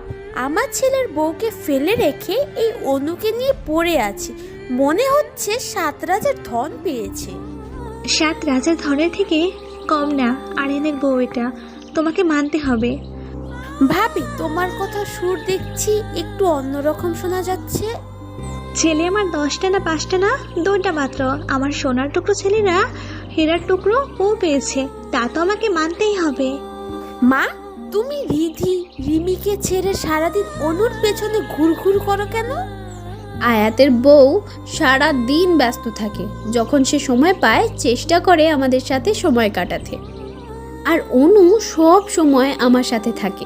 সব সময় সাথে থাকে, ভালোবাসা কিন্তু পরিমাণে সে বেশি পাবে, এটাই নিয়ম। তাই জন্য তুমি আমার ছেলের বউকে কোনো কিছু মনে করবে না? তো থাকার কথা নিজের বাড়িতে, তুই এসে এভাবে ভাইয়ের বাড়িতে পড়ে আছিস। তোর তো লজ্জা করা উচিত যে নিজের সুন্দর একটা সংসার ফেলে রেখে অন্যের সংসারে চরকি ঘুরাচ্ছিস। তুই থাকবি তোর বাড়িতে, এখানে মাঝে মাঝে আসবি বেড়াতে। আমরা যাব তোদের বাড়িতে, কিন্তু সে ঘুরে বালি। তুই এখানে এসে ইরির মায়ের কিরি কেটে বসে আছিস। মা, তুমি আমাকে এভাবে অপমান করতে পারো না। তোকে আমি করব অপমান? তাহলে অপমানেরও অপমান হয়ে যাবে। মা, তোমার নিজের মেয়েকে এইভাবে বলতে পারলে তুমি? নিজের মেয়ে তো কি হয়েছে, যা সত্যি সে কথা বলতে আমার কোনো ভয় করে না। দাদিমা, নিজেদের মধ্যে এভাবে কথা কাটাকাটি করার কোনো মানেই হয় না। রাহেলা চৌধুরী সেখান থেকে উঠে নিজের রুমে চলে যায়। অনুর রোজ রোজ এইসব ঝগড়াঝাটি আর নিতে পারছিল না। আমার এই বাড়িতে কেন যেন ভালো লাগছে না। আমি আমার আগের লাইফটাকে মিস করি। এখন তুমি এই বাড়ির বউ, তোমার কি আর জব করা মানায় বলো? অনু আরিয়ানের মুখে এমন কথা শুনে আর কোনো কথা বলে না। রাতের খাবার খেয়ে চুপচাপ আরিয়ানের বুকে মাথা রেখে ঘুমিয়ে যায়। পরের দিন সকালে অনু ঘুম থেকে উঠে প্রতিদিনের মতো কাজ করতে থাকে। সবাই ব্রেকফাস্ট টেবিলে বসে নাস্তা করতে থাকে। এই যে বৌমা, যাও রেডি হয়ে আসো, আজ থেকে তুমিও আরিয়ানের সাথে অফিস যাবে। আয়েশা বেগমের মুখে এমন কথা শুনে অনু সহ বাড়ির কেউই বিশ্বাস করতে পারছিল না যে উনি অনুকে এরকম কথা বলতে পারে। আমার দিকে এইভাবে তাকিয়ে থাকার কোনো মানেই হয় না। আমি যা বলেছি তুমি তাই করবে আজ থেকে। কিন্তু শাশুমার সংসারে কি হবে? ভাবিয়া করিও কাজ, করিয়া ভাবিও না। বিয়ের আগে টাকা নিজে ইনকাম না করে বিয়ে করা উচিত না। প্রতিটা মেয়ের নিজের পায়ের নিচে নিজের যোগ্যতা অনুযায়ী মাটি রাখা দরকার, তারপর শ্বশুর বাড়িতে পা রাখা উচিত। সমাজ যত উন্নত হোক না কেন, মানুষের মন মানসিকতা উন্নত হয় না। তাই তুমি এখন ইচ্ছে করলে চাকরি করতে পারো, তোমার নিজের একটা শক্তি আছে। তুমি শুধুই বাড়ির বউ না, কারো বাড়ির মেয়ে। বিয়ের পর বাবার বাড়ির সব শিক্ষা ভুলে নদীর জলে ভাসিয়ে দিয়ে সংসার করবা, তা তো একদম উচিত না। হ্যাঁ, অবশ্যই সংসার করবা। যখন তোমার বাচ্চা হবে, পরিবার বড় হবে, তখন না হয় তুমি তোমার সংসার গুছিয়ে নিও। ততদিন তো নিজের মনের মতো করে বাঁচতে শেখো। অনু সবার সামনে ওর শাশুড়ি মাকে জড়িয়ে ধরে কান্না করা শুরু করে দেয়। আমি জানতাম তোমাকে আয়েশা ঠিক মায়ের মতো ভালোবাসা দিবে, তবে এই ভালোবাসা তোমার অনেক আগে পাওনা ছিল। কিন্তু আমার মেয়ের সব কাজে নাক গলানো স্বভাবের জন্য এত দেরি। মা, তুমি সবসময় আমাকে এভাবে কথা শোনাতে পারো না। শাশুড়ি মা, এইভাবে বাপের বাড়ি না থেকে নিজের বাড়িতে চলে গেলে তো সমস্যার সমাধান হয়ে যায়। প্রতিদিন আপনাকে এত কথা শুনতে হয় না। এই তো আমার নাত বউ একটা কাজের কথা বলেছে। নানি কেমন কাজের কথা বলেছে রিদি তোমাকে? রাজ, নানা ভাই, একটা কথা বলি, মাইন্ড করবি না? আমি চাই তোমরা তোমাদের নিজেদের বাড়িতে ফিরে চলে যাও। অনেক দিন তো হয়েছে এখানে এসে আছো, এবার তোমাদের নিজের বাড়িতে ফিরে যাওয়া উচিত। জি, আমিও তাই ভাবছি। আমরা তো অনেক দিন এখানে থাকলাম, এবার আমাদের ফিরে যাওয়া দরকার। রিদির নিজের একটা সংসার আছে, বেচারি আজও সেই বাড়িটা দেখতে পারে নাই। এখানে সে চড়ুই পাখির বাসার মতো সংসার পেতে বসে আছে। নানিমা, তুমি চিন্তা করো না, আমি বাড়িটা ঠিকঠাক করে পরিষ্কার করে সেখানে শিফট হওয়ার ব্যবস্থা করছি। রাজের মুখে এমন কথা শুনে ওর মা রাগে আগুনের গোলা হয়ে নিজের রুমে ফিরে যায়। রিদি খুব খুশি হয়ে নানিমাকে জড়িয়ে ধরে। দাদিমা, রাজ, মৌ, ফুপু এনারা আমাদের সাথে থাকতে তো কোনো সমস্যা হচ্ছে না, তাহলে কি দরকার ওদের চলে যাবার? দেখো, এটা তোমাদের নিজের বাড়ি, ঠিক তেমন রাজদেরও নিজের একটা বাড়ি আছে, তাই যার যেখানে স্থান তার সেখানে থাকা উচিত। তাই এই বিষয়ে আর কোনো কথা শুনতে চাই না আমি। অনু একদিকে খুব খুশি যে সে আজ থেকে সারাদিন আরিয়ানের আশেপাশে ঘুরঘুর করবে, আবার অন্যদিকে রাজেরা সবাই বাড়ি চলে যাবে। সে কথা ভেবেই মনটা একটু খারাপ হয়ে যাচ্ছে। আরে অনুমনু, তুই মন খারাপ করে আছিস কেন? তোর জন্য তো ভালো, মাঝে মধ্যে তুই আমাদের বাড়িতে বেড়াতে চলে যাবি, তখন কত মজা হবে। সবাই অনেকদিন পর পর গেট টুগেদার করতে পারবো। সবাই একসাথে থাকার মজা তো আর হবে না আমাদের সবার। দূরে থাকলে সম্পর্কের মাঝে দূরত্ব চলে আসে। দূরে থাকলে সব সম্পর্কের মাঝে দূরত্ব আসে না, অনেক সময় সম্পর্কের গভীরতা অনুভব করা যায় পাগলি। আরিয়ান বুঝতে পারে এমনভাবে চলতে থাকলে কখনো অনুর মনটা ভালো হবে না, তাই আমার নিশ্চয়ই কিছু করা উচিত যাতে করে অনু এই সব কিছু ভুলে যায়। যদি কারো অফিসে যাওয়ার ইচ্ছে হয় তাহলে যেন সে তাড়াতাড়ি রেডি হয়ে বাইরে চলে আসে। আমি তার জন্য গাড়িতে অপেক্ষা করবো, নয়তো আমি তাকে রেখে অফিস চলে যাব বলেই হন করে বাড়ির বাইরে চলে যায়। অনু তো একদম অবাক হয়ে যায়, এটা কি হলো? বউয়ের সাথে বসের মতো অ্যাটিটিউড দেখানো। তার এই অ্যাটিটিউডের মাথায় যদি আমি পানি ঢেলে না দিই তাহলে আমার নামও অনু না। অনু খুব স্টাইল করে সেজে গুজে বাড়ির বাইরে এসে দেখে আরিয়ান আগে থেকেই গাড়িটা ড্রাইভিং সিটে বসে আছে। অনু তাই দেখে নিজের দুষ্ট বুদ্ধি কাজে লাগায়, আরিয়ানের সাথে গাড়ির সামনের সিটে না বসে সোজা গিয়ে গাড়ির পিছনের সিটে বসে। এই যে ম্যাডাম, আপনার কি আমাকে দেখে ড্রাইভার বলে মনে হয়? ড্রাইভার এত সুন্দর স্মার্ট হলে মন্দ হয় না, তার সাথে ভালোই রোম্যান্স করা যাবে, কিন্তু আফসোস আমি বিবাহিতা। দেখো অনু, একদম ফাজলামি করবা না, সোজাভাবে সামনে এসে আমার পাশের সিটে বসে পড়ো। আমার কিন্তু অফিসে যেতে দেরি হয়ে যাচ্ছে। অফিসে কি সুন্দরী কেউ আছে নাকি যে অফিসে যাবার জন্য এত তাড়াতাড়ি করছেন? ব্যাপার কি বলবেন একটু? এই তো মহিলা মানুষের এই একটাই সমস্যা, সোজাভাবে কথা বুঝতেও চায় না, আবার সোজাভাবে কথা বলতেও চায় না। এখানে অনেক মহিলা নেই, আমি একমাত্র তোমার বউ উপস্থিত আছি, তাই মহিলা জাতিকে ডেকে না আনলে খুশি হব। মাপ চাইছি ম্যাডাম, আমার ভুল হয়েছে, আমাকে মাফ করে দিন। এবার কষ্ট করে আপনার স্বামীর পাশে এসে বসলে খুশি হই আমি। এই যে বর, এদিকে আসেন, আপনার কপালে নোংরা লেগে আছে। আমার কথা একটু তোমার বিশ্বাস হয় না? এই তোমার ভালোবাসার নমুনা। আজব সমস্যা তো, তোমার কথা অবিশ্বাস সবার মতো কোনো কিছুই তো নেই। নোংরা লেগে আছে তা পরিষ্কার করতে আয়নার সামনে দেখতে যাচ্ছিলাম। তোমার পাশে এত সুন্দরী বউ বসে আছে, যার দুইটা সুন্দর চোখ আছে, নোংরা মুছে দেওয়ার জন্য দুইটা হাত আছে। থাকবো, তোমাকে আর গরুর মতো বউয়ের রচনা লিখতে হবে না। যাও, তোমার কপালে নোংরা পরিষ্কার করা হয়ে গেছে। দিবা তো একটা চুমা, তার জন্য তো কথা ঘোরানোর কি আছে, সোজা চুমা দিলেই পারো। আপনাকে তো আর স্বাদে নিরামিষ বলি না। আরে এর মাঝে যে রোমান্টিক ভাব আছে তা আপনার বোঝার কর্ম না। হ্যাঁ, আমার যা মন চাইবে, যেভাবে ইচ্ছা তাই করব, তাতে বাধা দিতে আসবেন না, বলে দিলাম। আচ্ছা ঠিক আছে, তোমার যা ইচ্ছে তাই করো, কিন্তু অফিসে গিয়ে কোনো উল্টোপাল্টা কাজ একদমই করবে না, আমি বলে দিলাম। নয়তো তোমাকে একদম পাহাড়ের ওপর নিয়ে গিয়ে ধাক্কা দিয়ে ফেলে দেবো, বলে দিলাম কিন্তু। ধাক্কা দিয়ে যেখানে ইচ্ছে হয় সেখানে পাঠাবে, সমস্যা নেই। আমিও আমার সাথে তোমাকে সাথে করে নিয়ে যাব, নো চিন্তা, ডু ফুর্তি। আরিয়ান হাসতে হাসতে গাড়ি ড্রাইভিং করতে শুরু করে দেয়। এদিকে অফিসে এসে আরিয়ান অনুকে আগে নামিয়ে দিয়ে পরে গাড়িটা পার্কিং করে চলে আসে। অনেকদিন পর অনুকে সবাই অফিস থেকে অবাক হয়ে যায়। তার থেকে বেশি অবাক অনু নিজে, কারণ তাদের অফিসের সব পুরাতন কর্মচারীগণ কেউই নেই, সবাই নতুন এখানে। তাই সবার সাথে অনুর আবার নতুন করে পরিচয় পর্ব শুরু হয়। সব থেকে বেশি সারপ্রাইজ হয় অনু এখানে নতুন ম্যানেজার আর নতুন পিএকে দেখে। ম্যানেজার হচ্ছে রুবির বর আর রুবি আরিয়ানের পিএ। এত বছর পর রুবির সাথে দেখা হবে এটা কোনো দিনও অনু ভাবতে পারেনি। তুমি এখানে কিভাবে আসলে? তোমাকে এখানে ঢুকতে দিয়েছে কে? আমি অফিসের বসের পিএ, নতুন নিয়োগ দেওয়া হয়েছিল, সেখান থেকে চাকরি পেয়েছি। তুমি এখানে কিভাবে আসলে? তুমি যে বসের আন্ডারে কাজ করো, আমি সেই বসের পিএ ছিলাম। আহারে বেচারি, সেই দিন যে না মরে বেঁচেছিলে তাই অনেক।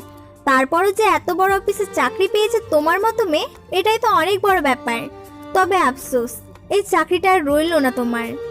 অনু রুবির সাথে আর কথা না বাড়িয়ে সোজা আরিয়ানের কেবিনের দিকে যেতে শুরু করে দেয়। স্যারের কেবিনে তার বিনা অনুমতিতে প্রবেশ নিষেধ। নিকুচি করি তোমার বসের অনুমতির, তাই বলে রুবিকে ধাক্কা দিয়ে সোজা আরিয়ানের কেবিনের ভেতরে প্রবেশ করে দরজা ভেতর থেকে লক করে দেয়।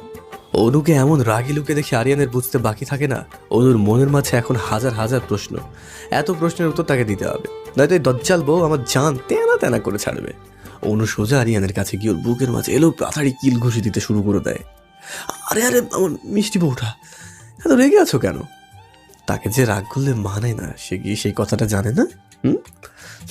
মনে হয় সেই বিষয়ে কিছুই জানে না। এই রুবি এখানে কিভাবে আসলো? আর আগে সব মানুষগুলো কোথায় গিয়েছে?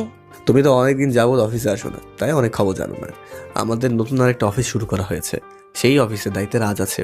নতুন অফিস পরিচালনা করতে আমরা পুরাতন কর্মচারীদের পাঠিয়ে দিয়েছি। ওখানে সবটা রানিং শুরু হয়ে গেলে তারা এখানে ফিরে আসবে। নতুনদের কাহিনী বুঝলাম, কিন্তু এই রুবির কাহিনী তো বুঝতে পারছি না। কিছুদিন আগে আমি অফিসের সবার ওপর দায়িত্ব দিই, তারা যেন নতুন ম্যানেজার আর পিএ নেয়। তারা রুবি আর ওর স্বামীকে সিলেক্ট করে, কিন্তু বিশ্বাস করো আমি এই বিষয়ে কিছুই জানতাম না। আমি কয়েকদিন আগেই মাত্র টের পেয়েছি বিষয়টা, তাই তোমাকে জানাতে ভুলে গেছি। প্রচুর কাজের চাপ, তার উপর বাড়ির পরিবেশ নিয়ে একটু চিন্তা হয়, তাই তোমাকে আর টেনশন দিতে চাইনি। অনেক টেনশন দিতে চাওনি নাকি? তোমার এক্স গার্লফ্রেন্ড ফিরে এসেছে, তাকে পেয়ে আমাকে ভুলে যাবার প্ল্যানিং এ আছো? অনু, এসব কোন ধরনের কথা? রুবি আগে থেকে অনেক বদলে গেছে, ওর স্বামীর সাথে অনেক সুখে আছে সে। আমাকে সেই নজরে আর দেখে না। তুমি এবার তোমার চিন্তা ভাবনাগুলো একটু চেঞ্জ করলে ভালো হয় অনু।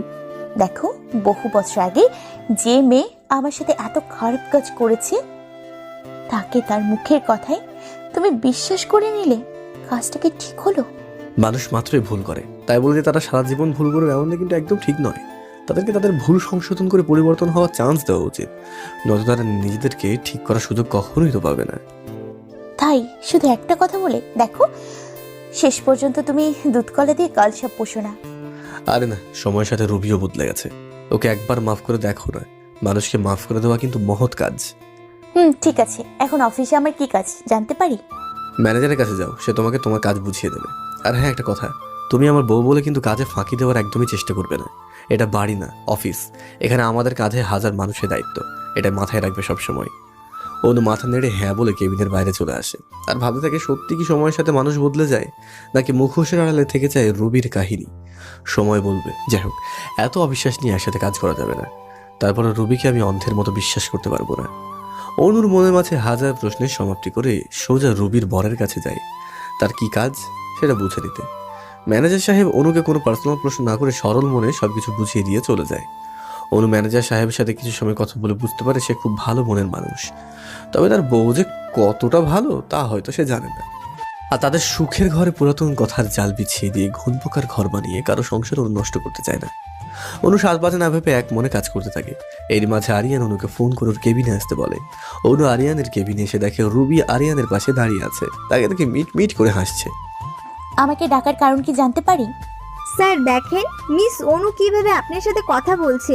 অফিসের বসের সাথে কেউ এমনভাবে কথা বলে? আমার জানা ছিল না। মিস অনু, এটা অফিস, আর আমি আপনার বিএফ নই যে এইভাবে কথা বলবেন। জি স্যার, ভুল হয়ে গেছে, মাফ করবেন। আমাকে ডেকেছেন স্যার? বস ডাক দিয়েছে যখন, তখন কারণ ছাড়া তো অবশ্যই ডাক দেয়নি, তাই না? এই ফাইলটা তুমি কমপ্লিট করেছো তাই না? হয়তো শিওর না। দেখো, ফাইলের ভিতরে কতগুলো ভুল। একটা ফাইলের পেজ যদি ঠিক থাকে, কি সব উল্টো পাল্টা সব। হ্যাঁ, অনু ফাইলটা হাতে নিয়ে দেখে সে একটু আগে এই ফাইল সংশোধন করে ম্যানেজার সাহেবের কাছে দিয়েছে। তার মানে এইসব ম্যানেজার সাহেব করেছে। এই রুবির বর যে রুবির মতো শয়তান হবে তা আমার আগে বোঝা উচিত ছিল। অনু মনে মনে ভাবতে থাকে, মিস অনু, অফিসে দরকারি কোনো কাজে এমন গাফিলতি দ্বিতীয়বার একদম মেনে নেওয়া যাবে না, এই আমি বলে দিচ্ছি। এমন সময় আরিয়ানের কেবিনে নক করে রুবির বর প্রবেশ করে। আপনার কিছু বলার আছে ম্যানেজার সাহেব?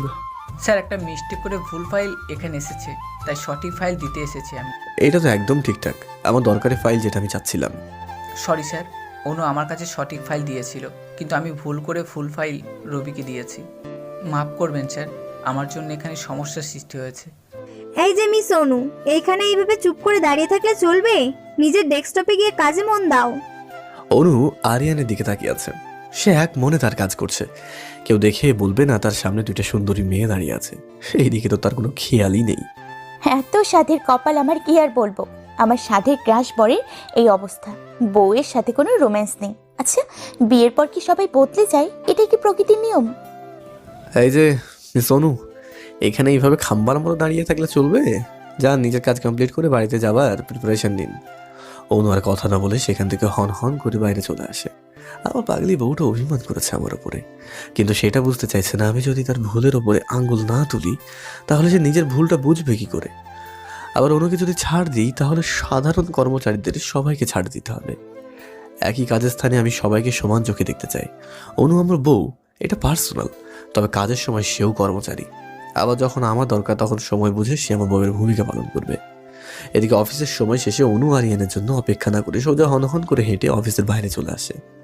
আরিয়ান তার নিজের কেবিনে জানলা দিয়ে দেখতে পেয়ে তাড়াতাড়ি নিজে এসে গাড়ি নিয়ে সোজা অনুর সামনে গিয়ে থামে। অনু পাশ কাটিয়ে চলে যেতে যায়, কিন্তু চৌধুরী বাড়ির বউ যে চাকরি করতে সে অফিসের বাইরে নিজের বরকে চিনতে পারবে না, এমনটা কিন্তু কোথাও বলা নেই। অনু আর কথা না বলে সোজা আরিয়ানের পাশে সিটে চুপচাপ বসে পড়ে। আরিয়ান মনের সুখে গাড়ি ড্রাইভ করতে থাকে। অনুর মুখে কোনো কথা নেই। তা দেখে আরিয়ান বাড়ির পথে গাড়ি না চালিয়ে অন্য পথে গাড়ি ঘুরিয়ে দেয়, কিন্তু তাতেও অনুর কোনো মতামত নেই। আরিয়ান গাড়িটা শহর থেকে অনেক দূরে একটা আইসক্রিমের দোকানের সামনে এসে থামে। আরিয়ান গাড়ি থেকে নেমে অনুর হাত ধরে তাকে টেনে নামিয়ে আইসক্রিমের দোকানের সামনে দাঁড় করিয়ে দেয়। অনু মুখ গোবরা করে দাঁড়িয়ে থাকে। আরিয়ান অনুকে নানা রকম আইটেমে চকলেট আইসক্রিম খাইয়ে দিতে থাকে নিজের হাতে। অনু ছোট বাচ্চাদের মতো চুপচাপ মজা করে আইসক্রিমগুলো খেতে থাকে। খাওয়া দাওয়া শেষে অনু আরিয়ান গাড়ি রেখে দুজনের হাত ধরে অন্ধকার রাস্তা ধরে হাঁটতে থাকে। অনু প্লিজ, অফিসের রুড ব্যবহারের জন্য তুমি আমার উপর রাগ করবে না, কারণ সেখানে তুমি সহ সবাই আমার কাছে সমান। আমি সবার সাথে ভেদাভেদ করতে চাই না। আচ্ছা ঠিক আছে, অফিসের কোনো কথা আমরা বাড়িতে বলবো না, কিন্তু এখন এই রোমান্টিক সময় তুমি অফিসের নাম আর বলো না। আরিয়ান অনুকে জড়িয়ে ধরে কপালে একটা চুমু দিয়ে দেয়। তারপর দুজনে একটু রাতের অন্ধকারে ঘোরাঘুরি করে বাড়িতে আসে। অনেক রাত করে ফিরে আসে। এরপর দুজন ফ্রেশ হয়ে দুজনের মাঝে মিলিয়ে যায়, ঘুমিয়ে যায়। সকালে অনু তাড়াতাড়ি ঘুম থেকে উঠে ফ্রেশ হয়ে সবার জন্য নাস্তা রেডি করে। রুমে এসে আরিয়ানকে ঘুম থেকে ডেকে উঠিয়ে বাথরুমে ঠেলে পাঠিয়ে দেয়। আরিয়ান ফ্রেশ হয়ে এসে অনুর সাথে দুষ্টামি করতে শুরু করে। এমন সময় আরিয়ানের ফোনে রিংটোনটা বেজে ওঠে। দেখো অনু, তোমার বড় ভাইটা কেমন আমার রোমান্টিক সময়ের 12টা বাজিয়ে দিয়েছে। আরিয়ান একদম দুষ্টুমি না, কল রিসিভ করে দেখো ভাইয়া কি বলে। আরিয়ান ফোনটা রিসিভ করে স্পিকারে দিয়ে দেয়। আরিয়ান, তোমার আশেপাশে অনু আছে? জি ভাইয়া, ফোন স্পিকার আছে, বলেন। অনু সব কথা শুনতে পাবে। অনু তো আমাদের খোঁজ খবর নেয়া ভুলে গেছে। তারপরও আমি ভাই হয়ে তো বোনকে ভুলতে পারি না। ভাইয়া প্লিজ এভাবে বলো না, খুব ব্যস্ত, তার জন্য ফোন দেওয়া হয়ে ওঠে না। কাজের এক্সকিউজ আমাকে দিতে হবে না, যা বলার জন্য ফোন করেছি আমি। তুই আবার ফুপি হবি এটা বলার জন্য। আলহামদুলিল্লাহ, আমি আবারও ফুপি হব? ভাবা যায় এই কথা? এটা তো সব থেকে বেশি আনন্দের খবর। আজ আমি না বললে হয়তো কিছুদিন পর বাচ্চার ডেলিভারি হওয়ার পর জানতে পারতিস। এতদিন হয়ে গেছে, কেউ আমাকে এই কথাটা বলার প্রয়োজন মনে করো নাই? তুই তো বিয়ের পর আমাদের পর করে দিয়েছিস। এতগুলো দিন মাস পার করে গেছে, না মা না বাবা, রিমা, মিষ্টি কারো কোনো খবর রাখিসনি। তাদের তুই ভুলে গিয়েছিস, তাই তারাও তোকে ভুলে গিয়েছে। হিসাব সমান সমান। সামনে শুক্রবার যাবো আমরা ওই বাড়িতে, চিন্তা করবেন না।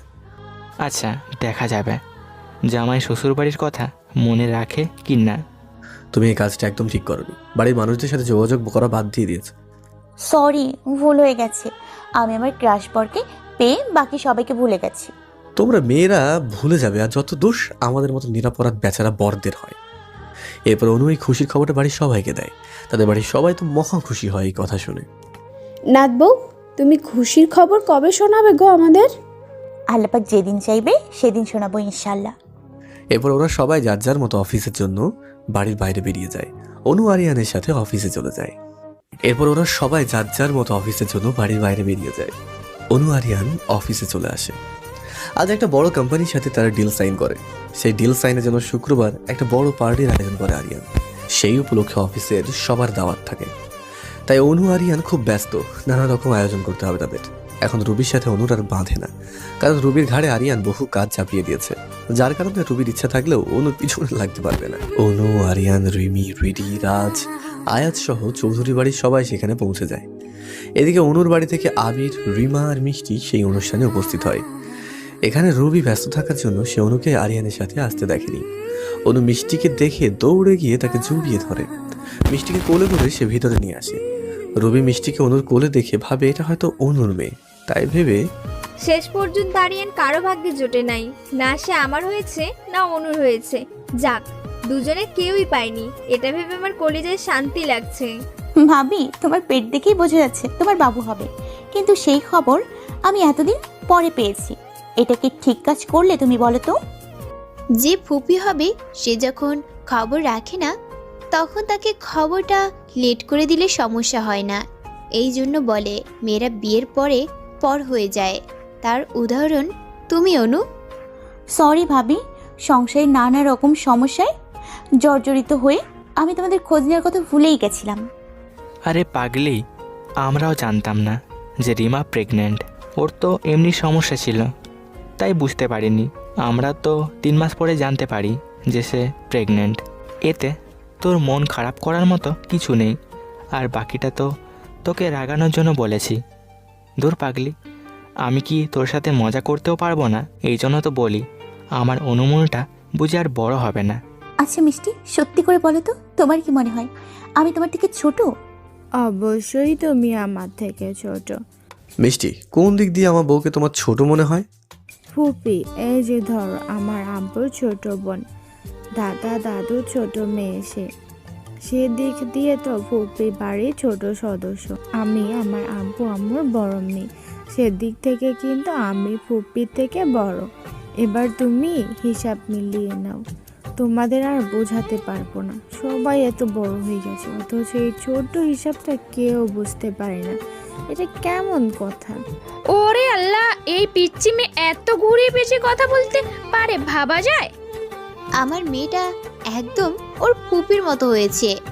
যখন পেটে ছিল তখন তো অনু সারাদিন আমার আশেপাশে ঘুরঘুর করতো, তাই একদম ওর কপি হয়েছে। পেটের বাবুটা আমার ছায়া পাবে না, দেখবো সে কার মতো হয়। মিষ্টিকে তো আমার ঘাড়ে চাপিয়ে বেঁচে গেছো। এদিকে অনুষ্ঠান শুরু হয়ে যায়। আরিয়ান খুব ব্যস্ত হয়ে যায়। অনু আবিরদের সাথে বসে অনুষ্ঠান উপভোগ করতে থাকে। এমন সময় আরিয়ানের সব পার্টনারগুলো মিসেস আরিয়ানের সাথে দেখা করতে চায়। এমন সময় আরিয়ান মাইক হাতে নিয়ে অ্যানাউন্সমেন্ট করে যে মিসেস আরিয়ান চৌধুরী, প্লিজ আপনি স্টেজে আসুন। এত সুন্দর ছেলে, সে কি আর 5 বছর ফাঁকা থাকে? আমরা বিয়ে করে সংসার করতে পারি, আর সে করলে সমস্যা কেন হবে? এইসব ভেবে নিজেকে বোঝাতে থাকে। চল তুই আমার পিছনে পিছনে আসবি। অনু রিমির কথা মতো ওর পিছনে পিছনে যেতে থাকে। রুবি ভাবে রিমি হয়তো আরিয়ানের বউ, তাতে ওর কষ্ট হচ্ছে না। যদি রিমির স্থানে অনু থাকতো তাহলে অবশ্যই সে কষ্ট পেত। যথাযথ সময় রিমি স্টেজের কাছে গিয়ে সরে যায়, আর আরিয়ান এসে অনুর দিকে হাতটা বাড়িয়ে তাকে স্টেজের ওপর উঠিয়ে মাইক হাতে নিয়ে বলে, এটাই হচ্ছে মিসেস আরিয়ান চৌধুরী। রুবি আরিয়ানের বউ হিসেবে অনুকে দেখে তো রাগে তেলে বেগুনে জ্বলে ওঠে। সে সেখান থেকে বাইরে চলে যায়। আরিয়ান মাইকে বলার পর সবাই করতালি দিয়ে ওদের অভিনন্দন জানায়।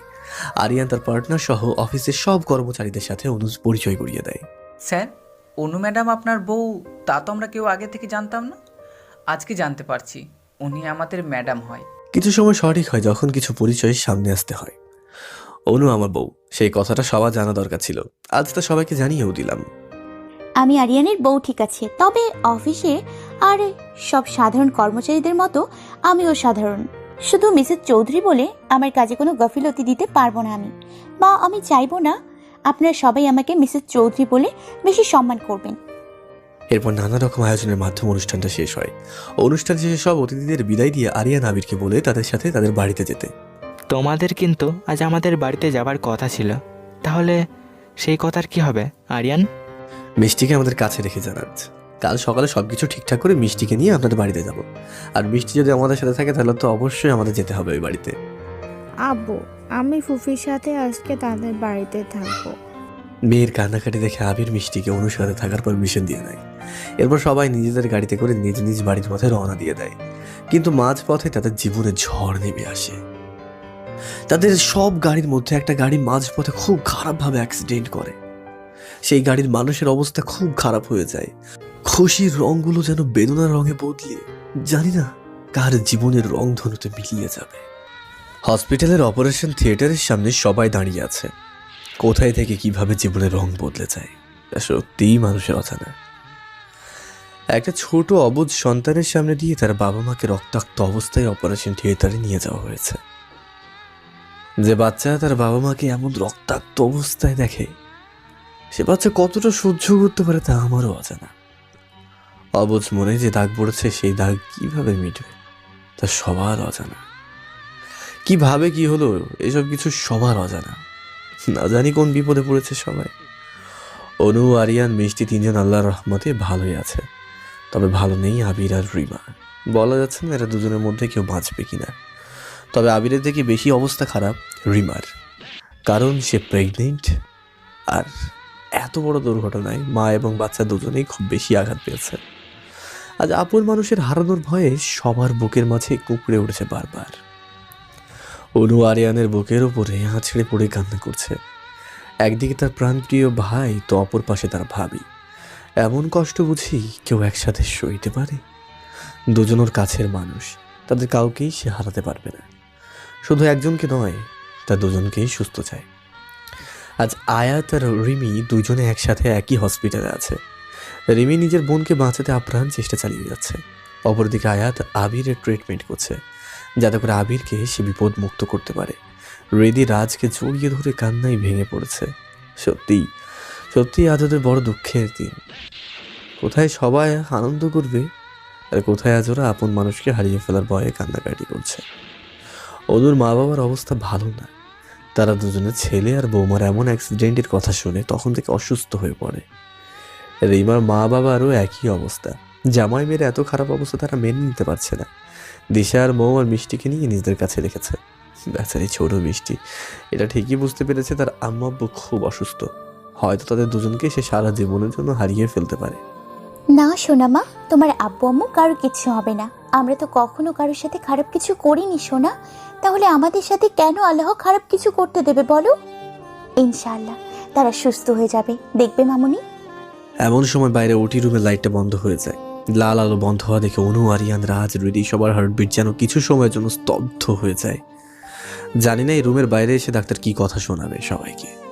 সবার বুকের মাঝে দূর দূর করতে শুরু করে দেয়। অনু মিষ্টিকে খুব শক্ত করে জড়িয়ে ধরে আছে। খারাপ কোনো খবর সে হয়তো শুনতে পারবে না। এমন সময় সবার এক বুক আশা আর ভয়ের মাঝে অপারেশন থিয়েটারের রুম থেকে রিমি বাইরে বেরিয়ে চলে আসে। আমি আমার বোনকে বাঁচাতে পারি নাই। এই দুই হাতের মাঝে সে তার শেষ নিঃশ্বাস ছেড়ে দিয়েছে। আমি আমার কলিজা টুকরো বোনের জন্য কিছু করতে পারি নাই। আমার বোন আর নেই অনু, আমার বোন আর নেই। তোমার সাহস হয় কি করে আমার ভাবিকে মৃত বলার? তুমি কি ভুলে গেছো আমার ভাবির বাচ্চা হবে? তুমি এমন খারাপ সময়ের মাঝে কি করে তাকে নিয়ে মজা করছো? দেখো রিমি আপু, একদম রিমাকে নিয়ে মজা করবে না। বলো ভালো আছে, তাই বলো। আমি জানি রিমা খুব ভালো আছে। তুমি আমাকে মিথ্যে ভয় দেখাতে এসব বলছো, তাই না? রিমা আর নেই রে অনু, সে আমাদের ছেড়ে সারা জীবনের জন্য চলে গেছে। রিমা এই পৃথিবীর মায়া ত্যাগ করেছে। তুমি জানো তুমি কি উল্টাপাল্টা কথা বলছো তুমি?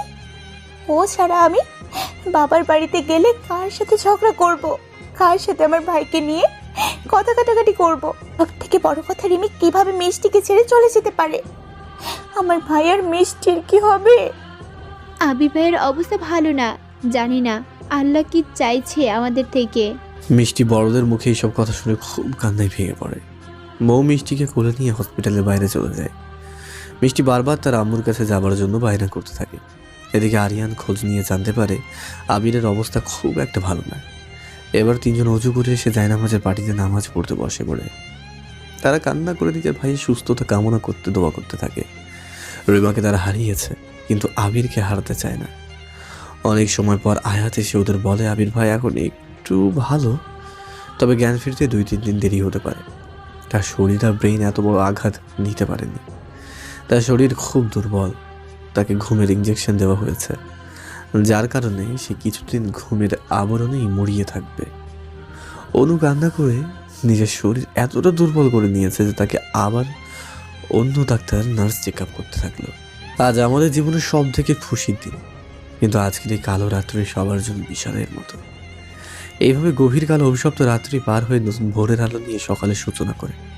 তবে আজ সবাই মিলে অনুদের বাড়িতে এসেছে তাদের বাড়ির বউকে চির বিদায় দিতে। মিষ্টি তো ওর আম্মুকে জড়িয়ে ধরে বসে থাকে, বলে সে তার আম্মুকে কোথাও যেতে দেবে না। তার আব্বু আসলে ঠিকই ওর আম্মু ঘুম থেকে উঠবে। বউ এসে মিষ্টিকে সেখান থেকে নিয়ে তার মাকে শেষবারের মতো দেখিয়ে আড়ালে নিয়ে চলে যায়। এদিকে বাড়ির সবাই মিলে রুই মাছ জানাজা এবং দাফনের কাজ শেষ করে ফিরে আসে।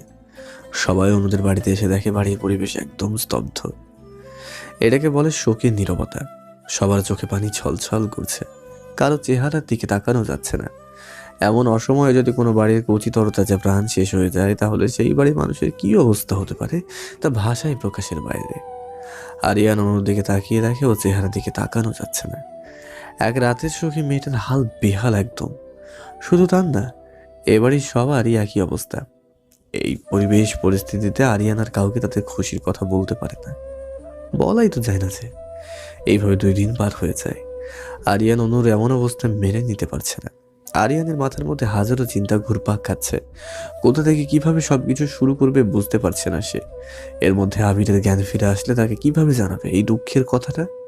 উফ, সবকিছু আরিয়ানের মাথার ওপর দিয়ে যাচ্ছে। না না, অনুকে এইভাবে দেখতে পারছে না। বাড়ির সবার হাল অবস্থা এমন, চেহারা সে দেখতেই পারছে না। এবার আরিয়ানের কিছু করা দরকার। এইভাবে সবকিছু সে মেনে নিতে পারছে না। অনু এইভাবে কষ্টের মাঝে থাকলে হয়তো নিজের অজান্তেই বাচ্চারও ক্ষতি করতে পারে। সবকিছু এইভাবে এলোমেলো হয়ে গেছে। কি করে দেখতে হবে, জানতে হবে আমাকে। আরিয়ান নিজের অফিসে চলে আসে। ওর সাথে আয়াত আর রাজু আসে। 3 ভাই ত্রিভুজ আকৃতি হয়ে একসাথে চুপ করে বসে আছে। আজ আবির আর রিমার স্থানে আমার আর অনুর থাকার কথা ছিল। তোরা ভাবতে পারিস তাহলে কি হতো আমাদের দুজনের? সরি, দুজনের না। এই অ্যাক্সিডেন্ট হলে একসাথে 4টা জীবন শেষ হয়ে যেত। মানে কি, তুই কি বলতে চাইছিস? 4 জন কিভাবে আরিয়ান? আমি সেদিন আমার গাড়ি নিয়ে গিয়েছিল, ওই গাড়িটা আমার ছিল, তা তো কেউ জানে না। মানে এইসব কিভাবে হলো আরিয়ান? সেদিন তোরা সবাই গাড়ি নিয়ে যাওয়ার সময় হঠাৎ করে আবিরের গাড়িতে নষ্ট হয়ে যায়। অনেক রাত হয়েছিল আর রিমার ভাবির শরীর খারাপ লাগছিল, তাই আমি আমার গাড়ি নিয়ে ওদের বাড়িতে চলে যেতে বলি। আবির আমার গাড়ি নিয়ে সেদিন রাতে রওনা দেয়। আমি পরে বাড়ি থেকে ড্রাইভারকে অন্য গাড়ি নিয়ে আসতে বলি। সে অন্য গাড়ি মাঝপথে এসে শুনি ওদের অ্যাক্সিডেন্ট হয়েছে। এটা তোরা ভাবতে পারিস সেদিন ওই অ্যাক্সিডেন্ট আমাদের হবার কথা ছিল। আমার জন্য আজ আবিরের জীবনটাই নষ্ট হয়ে গেছে। যদি আমি ওদের অনুরোধ না করতাম তাহলে আজ আমাদের কবরে থাকতে হতো। তুমি যদি গাড়িটা ভাইকে না দিতে, তাহলে আমার বান্ধবীর মতো বোনকে আজ হারাতে হতো না। শুধু তোমার জন্য আজ আমার ভাবি মারা গেছে। আমার ভাই হসপিটালের বেডে মরার মতো পড়ে আছে, আর সেই বেচারা তো জানে না তার বউ আর হবু বাচ্চাটা আর বেঁচে নেই। তুমি জেনে শুনে ওদের মারার জন্য তোমার গাড়ি দিয়েছিলে, তাই না? আমার পরিবার তোমার কি ক্ষতি করেছিল বলবে প্লিজ, যেই জন্য আজ ওদের এই পরিণাম হলো? বিশ্বাস করো, আমি কিছুই জানতাম না। যদি জানতাম আমার গাড়িতে সমস্যা, তাহলে কখনো তাদের আমার গাড়িটা নিয়ে যেতে বলতাম না। এত কিছু আমি জানি না, বুঝতে চাই না। শুধু এটাই জানি তোমার জন্য আমার ভাইয়ের সুখের ঘরে আগুন লেগেছে। আমি তোমাকে কোনো দিনও মাফ করতে পারবো না। প্লিজ, আজকের পর তুমি আমার সাথে যোগাযোগ করার চেষ্টা করবা না। আমি তোমাকে যতবার দেখবো ততবার আমার অ্যাক্সিডেন্টের কথা মনে পড়বে। আসলে আমি যদি আগে জানতাম তোমাকে বিয়ে করলে আমার এমন একটা দিন দেখতে হবে, তাহলে কোনো দিনও তোমাকে আমার ক্রাশ বর হিসেবে গ্রহণ করতাম না। তোমার উপর যেদিন থেকে ক্রাশ খেয়েছি, সেদিন থেকে সমস্যা আমাকে তাড়া করছে। আমি অবুঝ ছিলাম, তাই জীবনের সব থেকে বড় ভুল কাজটা করেছি ক্রাশ খেয়ে। বলে সেখান থেকে সোজা চলে যাই। আরিয়ান অনুকে থামাতে চেষ্টা করে, কিন্তু অনু আরিয়ানের একটা কথাও শুনতে রাজি হয় না। তাই আরিয়ান অনুকে বোঝানো বৃথা চেষ্টা করে ছেড়ে দেয়, কারণ অনুর রাগ করাটাই স্বাভাবিক। আপন মানুষদের এমন অবস্থা দেখে কেউ স্বাভাবিক থাকতে পারে না। আরিয়ান নিজের কেবিনে এসে বসে নিজের মাথার চুল টেনে ছিঁড়তে থাকে। যে গাড়িটার অ্যাক্সিডেন্ট হয়েছে সেই গাড়িটা ব্রেক নষ্ট ছিল, যার কারণে যে গাড়ি ড্রাইভ করছিল গাড়িটা তার কন্ট্রোলের বাইরে চলে যায়। কেউ ইচ্ছে করে আমার গাড়ি ব্রেক নষ্ট করে দিয়েছিল। তুই কিভাবে জানতে পারলি বলবি? আমি বাড়ি থেকে যাওয়ার সময় নিজে গাড়ি ড্রাইভ করে গিয়েছি, তাহলে যাওয়ার সময় যখন সমস্যা হলো তখন আসার সময় সেই গাড়ির ব্রেক কিভাবে নষ্ট হয়ে গেল? তাহলে কেউ ইচ্ছে করে তোকে মারার জন্য গাড়ির ব্রেক নষ্ট করেছে? কিন্তু কে সে?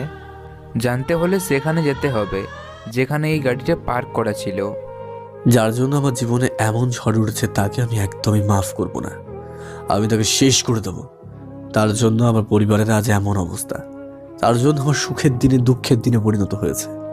আমি বাবা হব, কিন্তু সেই খুশিটা সবাইকে সাথে নিয়ে সেলিব্রেট করতে পারছি না। এই দুঃখের কালো অন্ধকার না জানি আমার ঘরের আলোটা নিভিয়ে দেয় কখন। অভিনন্দন ভাই, তুই চিন্তা করিস না, সব ঠিক হয়ে যাবে। চিন্তা করতে চাই না, তবুও করতে হচ্ছে, কারণ অনু জানে না যে ও প্রেগনেন্ট। আর এই এত ঝামেলার মধ্যে নিজের কোনো ক্ষতি না করে বসে। রিমিকে যে কিছু বলবো তারও উপায় নেই। ওর যে মনের অবস্থা তাতেও অনুর খেয়াল রাখতে পারবে না। আমি রিদি আর মৌকে বলবো, ওরা তো আছে অনুর সাথে, ওরা খেয়াল রাখবে, চিন্তা করিস না। ওরাই এখন শেষ ভরসা। এই বলে সবাই অনুষ্ঠানের স্পটে চলে যায়। এরপর সেখানেই ওরা সেদিনের parking area CCTV footage check করতে থাকে। পুরোটা চেক করার পর ওরা যা দেখে তার জন্য মোটে ওরা তিনজনের কেউই রেডি ছিল না।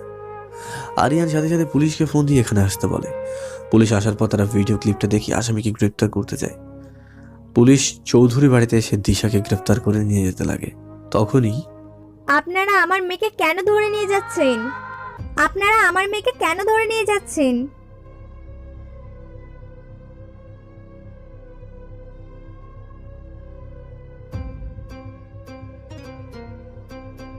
আমি খারাপ মাইন্ডের হতে পারি, তাই বলে তোকে এমন কোনো শিক্ষা দেইনি যাতে করে তুই তোর নিজের ভাই ভাবিকে মারার প্ল্যানিং করবি।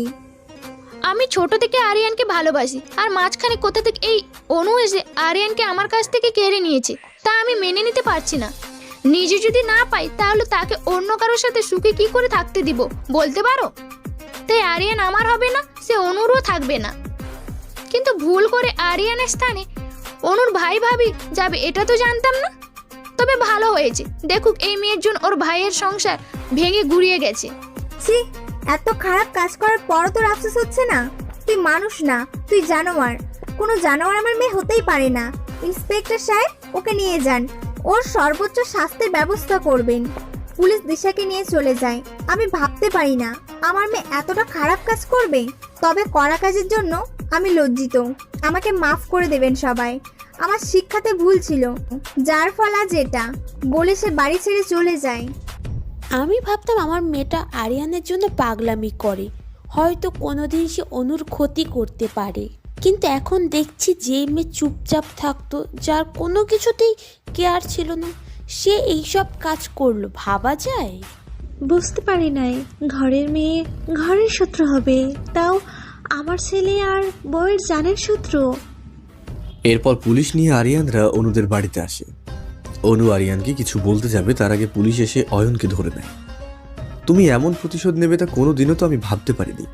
তুমি দিশার সাথে হাত মিলিয়ে আমাদের মেরে ফেলতে চেয়েছিলে, তা আমি ভাবতেও পারিনি। আসলে কি বলতো, কথায় আছে না, আপনের চাইতে পর ভালো, কিন্তু পরের থেকে জঙ্গল ভালো। আমাদের কপাল খুব খারাপ যে আমার আপন মানুষেরা পিঠের পিছনে ছুরি নিয়ে আঘাত করেছে। আরে সেদিন রাতে তো আমাদের মারার প্ল্যানিং করেছিলেন, কিন্তু ভাগ্য চক্রে রিমা আর আবির সেই গাড়িতে ছিল। আরিয়ান রাগে আর কিছু বলতে পারে না। অনুর বাড়ির সবাইকে রাত সেই ভিডিও ক্লিপটা দেখায়, যেখানে দিশা আর আয়ন মিলে আরিয়ানের গাড়ির সাথে কিছু করছে। বাড়ির সবার আর বুঝতে বাকি থাকে না আসল কাহিনীটা কি।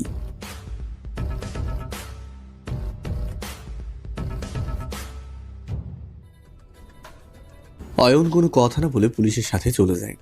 অনু আরিয়ানের সাথে কোনো কথা বলে না। আরিয়ান শুধু অনুকে একটা কথাই বলে, আমি কখনো ভাবিনি আমাদের পরিবারের কেউ এমন কাজ করবে। ভেবেছিলাম রবি আমাদের দেখে জলে, সে হয়তো এমন কাজ করবে, কিন্তু দেখো ভাগ্যের কি খেলা। যাদের সন্দেহ তো দূরের কথা, অবিশ্বাস করি না, তারাই আজ বিশ্বাস ভেঙে টুকরো টুকরো করে দিয়েছে। যাকে অবিশ্বাস করি সেই বিশ্বাসের মান রেখেছে বলে চলে যায়। অনু চুপচাপ সেখানে পাথরের মনে দাঁড়িয়ে থাকে। এখন সে কি করবে জানে না। সামনে এখনো আবির ভাই আছে, তাকে সবটা জানতে হবে। সে সবটা জানার পর কেমনভাবে সহ্য করবে তা অনুর এখনও অজানা। অনুর এখন বর নিয়ে চিন্তা নেই, তার ভাইকে নিয়ে চিন্তা। ক্রাশকে বর করার জন্য আজ কাছের মানুষেরা অনুর সাথে শত্রুতা প্রকাশ করছে। এমন ক্রাশ বর তো আমি কোনোদিনও চাইনি, যার জন্য আমার আপন মানুষেরা কষ্টে থাকবে, আর তাদের কষ্ট দেখে আমি সারা জীবন কষ্ট পাবো।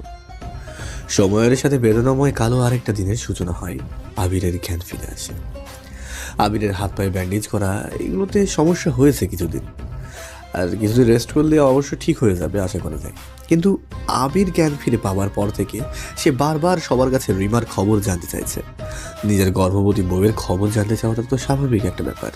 বাড়ির কেউ মুখ ফুটে কিছু বলার সাহস করে উঠতে পারছে না। ছেলের এমন অবস্থা, তার মাঝে কি কোনো বাবা মা তার ছেলেকে সহধর্মিনী হারানোর শোকের খবর দিতে পারে? অনুর মা এক কোণে দাঁড়িয়ে শাড়ির আঁচল মুখ লুকিয়ে নীরবে চোখের পানি ফেলতে থাকে। অনু, রিমি, হৃদি চুপচাপ পাথরের মতো দাঁড়িয়ে আছে। ওদের কাছে যা আবিরের কোনো করা প্রশ্নের উত্তর নেই। আবির বারবার প্রশ্ন করতে থাকে, এই অনু, রিমা কেমন আছে রে? রিমার কিছু হয়নি তো? ওর যদি কিছু হয় তাহলে তো বেবির ক্ষতি হবে। অনু তার বান্ধবীর মতো বোন এবং ভাবিকে হারিয়ে সে কষ্টের স্মৃতি ভুলতে পারছে না। তার মাঝে নিজের ভাইকে তো আর মিথ্যা সান্ত্বনা দিতে পারে না। কিন্তু বাড়ির সবাই কোন মুখে এই কথা আবিরকে জানাবে? কারো বুকে এত সাহস নেই যে আবিরকে রিমার মৃত্যুর খবর বলবে। সবাই যখন সংকুচিত হয়ে ভাবছিল কিভাবে বলা যায়, তখন সকলের কষ্ট কম করে দেয় মিষ্টি এসে। তার বাবার জ্ঞান ফিরে আসার কথা শুনে মৌয়ের সাথে ছুটে চলে আসে হাসপাতালে বাবাকে দেখতে। মিষ্টি দৌড়ে গিয়ে তার বাবার গলা জড়িয়ে ধরে কান্না করতে থাকে। আবির তার অপর হাত দিয়ে মেয়েকে নিজের বুকের সাথে জড়িয়ে ধরে রাখে। এরপর আবিরের সামনে মিষ্টি বসে কান্না করতে থাকে।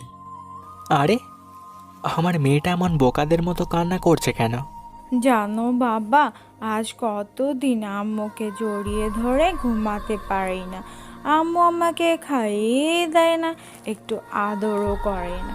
গোসল করায়, খাবার খাওয়ানো, ঘুম পাড়ানি, কবিতা বলে ঘুম পাড়িয়ে দেওয়া না। জানো বাবা, আমার আম্মুর জন্য খুব কষ্ট হয়। তাই বলে নিজের বুকে ঠিক বাম পাশে হাত দিয়ে কথাটা বলে। মিষ্টি মামুনি, আম্মুর উপর রাগ করতে নেই। সোনা মেয়ে আমার, তোমার আম্মুর শরীর হয়তো ভালো না, এই জন্য তোমার খেয়াল রাখতে পারছে না। আমাদের বাড়িতে যখন নতুন বেবি আসবে তখন থেকে ঠিক আগের মতো খেয়াল রাখবে তোমায়। তুমি মিলিয়ে নিও আমার কথা। আমি আম্মুর ওপর রাগ করব কেন? আর আম্মু তো অসুস্থ না। জানো বাবা, আমাদের বাড়িতে আর নতুন বেবি আসবে না। সে আর আম্মু আমার ওপরে রাগ করেছে, আমি যে সেদিন রাতে আম্মুর সাথে ছিলাম না, তাই। না সোনা মেয়ে, আম্মুর উপরে অভিমান করতে নেই। সে তোমাকে বাড়ির সবার থেকে বেশি ভালোবাসে, তাই তোমার পর রাগ করার প্রশ্নই আসে না। জানো বাবা, আম্মু আমার ওপর অভিমান করে তার নিজের বাড়িতে চলে গেছে। সে আর কোনোদিনও আমার কাছে আসবে না। অনেক মানুষ এনেছিল সেদিন আমার বাড়িতে। সবাই মিলে আম্মুকে সাদা কাপড়ে মুড়িয়ে কাঁধে করে তার নিজের বাড়িতে রেখে আসছে। জানো, আম্মুর সাথে সাথে নতুন বেবিও চলে গেছে। সবাই আম্মুকে রেখে একা একা ফিরে আসছিল। আবির মিষ্টির মুখে এমন কথা শুনে অনুর দিকে তাকিয়ে থাকে। প্রশ্ন করে, মিষ্টি এসব কি বলছে? ওর তো এমন কোনো কিছু জানার কথা না। এসব তো মানুষ মারা গেলে তার সাথে হয়। অনু আবিরকে জড়িয়ে ধরে হাও মাও করে কান্না করতে শুরু করে দেয়। আবির, আমার বোনটা আর এই পৃথিবীতে নেই গো। সে আমাদের সবাইকে ফাঁকি দিয়ে চলে গেছে, আর কোনোদিন তাকে আমাদের মাঝে পাবো না। আবির কোনোভাবেই কথাটা মেনে নিতে রাজি না যে রিমা মারা গেছে। তাকে এইভাবে কোনোদিন তো রিমা ছেড়ে যেতে পারে না। তোমরা আমার সাথে মজা করছো তাই না? আরে দেখো, জীবিত মানুষকে নিয়ে এভাবে মজা করতে নেই। রিমা গর্ভবতী, ওর নামে এমন মিথ্যা কথা বললে তার প্রভাব বাচ্চার উপরে পড়বে। আবির, কেউ মিথ্যা কথা বলছে না, এটাই সত্যি। রিমা আর আমাদের মাঝে নেই। আবির চিৎকার দিয়ে মিষ্টিকে ছড়িয়ে ধরে কান্না করতে থাকে। আবিরের কান্না করা দেখে বাড়ির বাকি সদস্যরা কেউ নিজেদের সামনে রাখতে পারে না। সবাই আবিরের সাথে কাঁদতে শুরু করে দেয়। রোগীর অবস্থা তো বেশি ভালো না। আপনারা যদি এভাবে ভেঙে পড়েন তাহলে রোগীর কি হবে? আপনারা সবাই মিলে তাকে মেন্টাল সাপোর্ট দিয়ে সুস্থ রাখবেন না কি আরো অসুস্থ? ডাক্তারের কথা শোনার পর সবাই মিলে আবিরকে নানাভাবে সান্ত্বনা দিতে থাকে। আবির যখন কোনো কিছুই বুঝতে রাজি হচ্ছিল না, তখন ডাক্তার আবিরকে ঘুমের ইঞ্জেকশন দিয়ে ঘুম পাড়িয়ে রাখে। এভাবে বেশ কিছুদিন কেটে যায়। আবিরকে হাসপাতাল থেকে বাড়িতে নিয়ে আসা হয়। আবির মোটামুটি এখন একটু সুস্থ হয়েছে। আবির বাড়িতে এসে সারাদিন নিজের রুমের মাঝে চুপচাপ মনমরা হয়ে বসে থাকে। না, নিজের কোনো খেয়াল রাখে না, মিষ্টির কোনো খবর রাখে না। সে একদম উদাসী হয়ে গেছে নিজের প্রতি। আবির রিমাকে হারিয়ে নিজেকে ঠিকভাবে গুছিয়ে নিতে পারছিল না। ওরও এইভাবে চোখের সামনে নিজের ভাই আর মিষ্টির কষ্ট সহ্য একদমই করতে পারছিল না। বাবা সাথে আছে কিন্তু আগের মতো নেই, আর কোনোদিন চাইলেও মায়ের আদর পাবে না। এইসব টেনশন আর অনু নিতে পারছে না। তার মধ্যে বাড়ির মানুষেরা তাদের সাথে যে কাজ করেছে তা বোধগম্য না কারোর কাছে। সেদিন আমি আরিয়ান অ্যাপ ব্যবহার করার পর তো আর যোগাযোগ করিনি। ব্যাপারটা কিন্তু সত্যিই খারাপ দেখায়, কিন্তু রাগ আমি আরিয়ানের উপর করেছি না নিজের উপর তা তো বুঝতেই পারছি না। আমার ভাই আর আরিয়ানের বোন মিলে আমাদের জীবনে অন্ধকারের কালো রং লেপে দিয়েছে। সেই অন্ধকার যদি মিটিয়ে নিতে না পারি তাহলে এই অন্ধকারের কালো রং আমাদের জীবনে সুখের সকাল আর আসতে দেবে না, কোনো দিনও না।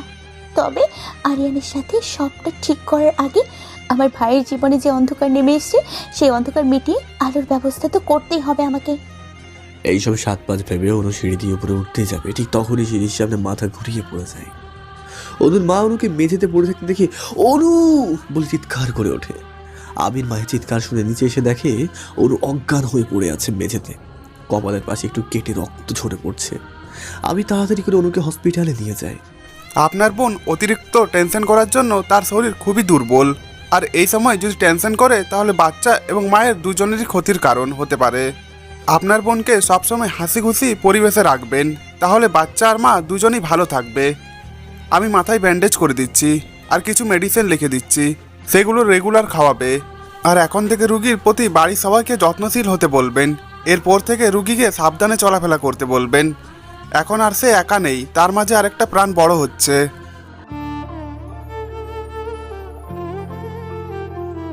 অনুর মা হওয়ার কথা শুনে আবির খুশি হবে নাকি কষ্ট পাবে রিমার জন্য সেটাকে কিছুতেই বুঝতে পারছে না। অনুর জ্ঞান ফিরে ডাক্তারের মুখে এমন কথা শুনে নিজের পেটে হাত দিয়ে সে শুয়ে থাকে। এমন সময় অনুর 2 চোখ বেয়ে পানি গড়িয়ে পড়তে থাকে। অনুর সামনে আবির দাঁড়িয়ে আছে। অনু নিজের ভাইকে দেখে বুঝতে চেষ্টা করছে আসলে আবির মামা হবে তার জন্য খুশি নাকি রিমার কথা মনে পড়ে যাওয়ার জন্য দুঃখী সে। এমন সময় আরিয়ান অনুর খবর পেয়ে সেখানে ছুটে চলে আসে। আবিরের সাথে কথা না বলে সোজা অনুকে জড়িয়ে ধরে বলে, তুমি তুমি ঠিক আছো তো? তোমার কোনো সমস্যা? তুমি বেবির কথা জানলে কি করে? আমরা তো মাত্র জানতে পেরেছি। আমি অনেকদিন আগে থেকে জানি তুমি গর্ভবতী। রিমা ভাবি যেদিন মারা গেছেন সেদিন তুমি অসুস্থ হয়ে পড়েছিলে, তোমার মনে আছে? হ্যাঁ, কিন্তু তাতে কি হয়েছে? সেদিন ডাক্তার তোমার কিছু টেস্ট করায় আর তাতে জানতে পারে তুমি প্রেগনেন্ট। ও, তুমি এতদিন ধরে জানতে আমি প্রেগনেন্ট আর আমাকে এই কথাটা বলার প্রয়োজন মনে করনি? আসলে সেদিন পরিস্থিতি এমন ছিল না যে তোমাকে এই খবরটা জানাতে পারি।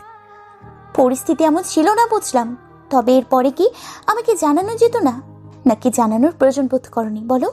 আর যদি আমার সাথে এর থেকে বেশি খারাপ কিছু হয়ে যেত তাহলে কি সারা জীবন আফসোস করার জন্য আমি বেঁচে থাকতাম, নাকি আপনি এমন কিছু চেয়েছিলেন হোক আমার সাথে?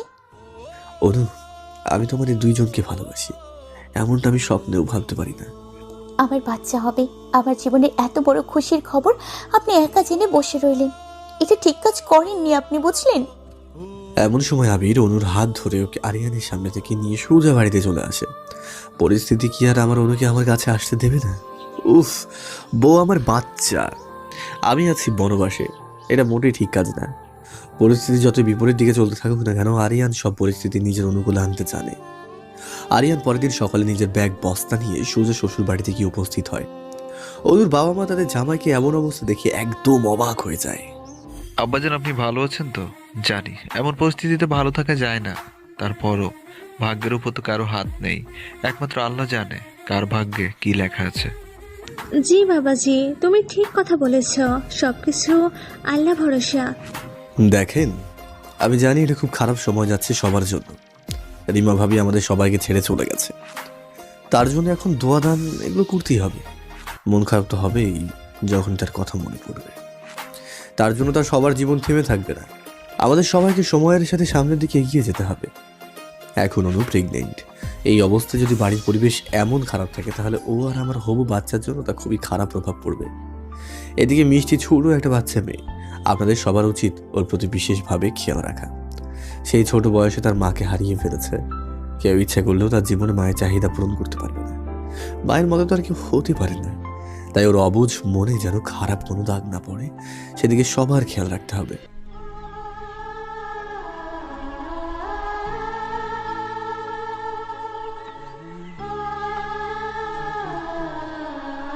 বড় ভাইয়া, তা বললে কি হয় বলেন? মেয়েটা আমাদের সবার, তাই ওর জন্য চিন্তা তো দুই বাড়ির সব মানুষ মিলে করবে, তাই নয় কি? আসলে আমার বউ বাচ্চা যেখানে আছে আমারও তো সেখানে থাকা দরকার, তাই না? আমার বউয়ের এমন সময় তো একা ছেড়ে দিতে পারি না তাকে, মানে তাকে ছাড়া একা থাকতে পারি না আর কি। জি, আমার বউ যেখানে আছে সেখানে আমি তার সাথে যতদিন ইচ্ছা ঘর জামা হয়ে থাকতে আসছি। জান, শাশুড়ি মা জামাইয়ের জন্য রান্না বান্না শুরু করে দেন। এই প্রথম জামাই শ্বশুর বাড়ি এসেছে, এই বলে কথা। অবশ্যই আমার আরেক ছেলে আসছে বলে কথা। আম্মা তাড়াতাড়ি করবেন, আমি নাস্তা করে অফিসে চলে যাবো সোজা। শ্বশুর বাড়ি ঘর জামাই থাকতে গেলেও টাকার দরকার। জামাইয়ের টাকা না থাকলে কোথাও কদর হয় না। তাই নিজের কোম্পানি তো আর বউ বাচ্চার জন্য বানে চলে ভাসিয়ে দিতে পারি না।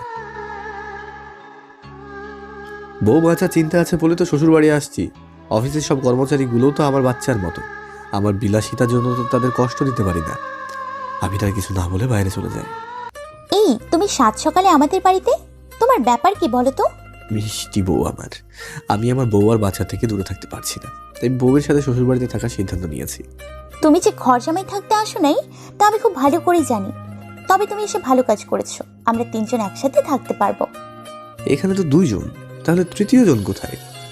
তৃতীয় জন এখানে আমার পেটের মধ্যে আছে। ফুফি, তুমি ফুফার কান ধরে টানছিলে? জি মামুনি, বড় কেউ ভুল করলে তার কান ধরে টানতে হয়। ভুল তো ভুলই, তাই না? তাই তো। আরিয়ান মিষ্টিকে কোলে করে নিজের সাথে বসিয়ে ব্রেকফাস্ট করে, তারপর মিষ্টিকে রেখে আরিয়ান অফিসে চলে যায়। আরিয়ান অফিসের কাজ শেষ করে সোজা অনুদের বাড়িতে চলে আসে। এই বাড়িতে এসে আরিয়ান শ্বশুর শাশুড়ি মিষ্টি অনুকে নিয়ে বেশ মজাতে দিন পার করতে থাকে, কিন্তু আবির এসব কিছু থেকে দূরে থাকে। আবির বেশ ভালো করেই বুঝতে পারছে আরিয়ান এইভাবে এই বাড়িতে শুধুমাত্র অনু আর ওদের বাচ্চার জন্য আছে। একদিন সকালে আবির ঘুম থেকে উঠে বাড়ির সবাইকে নিয়ে ড্রয়িং রুমে ডাক দেয়। সবাই সকালে নিচে এসে দেখে আবির মিষ্টিকে কোলে নিয়ে সোফা সেটের উপরে বসে আছে। সাত সকালে সবাইকে এইভাবে ডাকছো কেন ভাইয়া? আমি চলে গেলে মিষ্টিকে কে খাওয়াবে?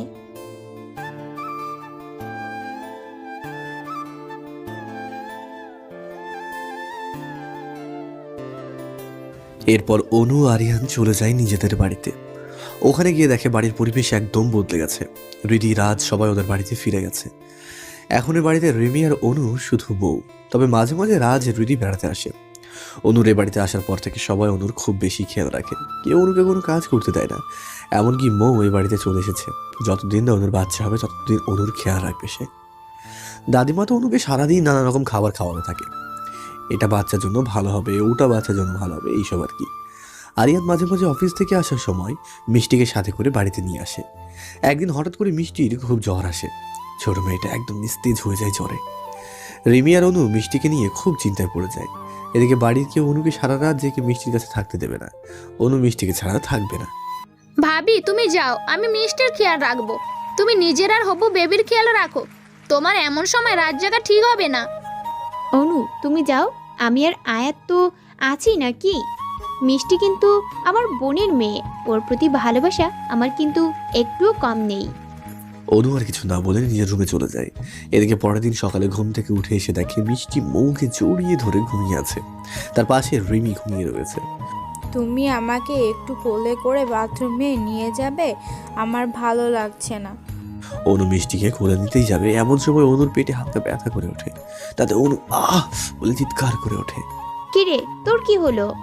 অনু মা আমাকে কোলে নিতে গিয়েছিল, তার পেটে ব্যথা করেছে। তুমি অনুর কোলে কেন উঠতে গিয়েছিলে? জানো না অনুমার বাবু হবে?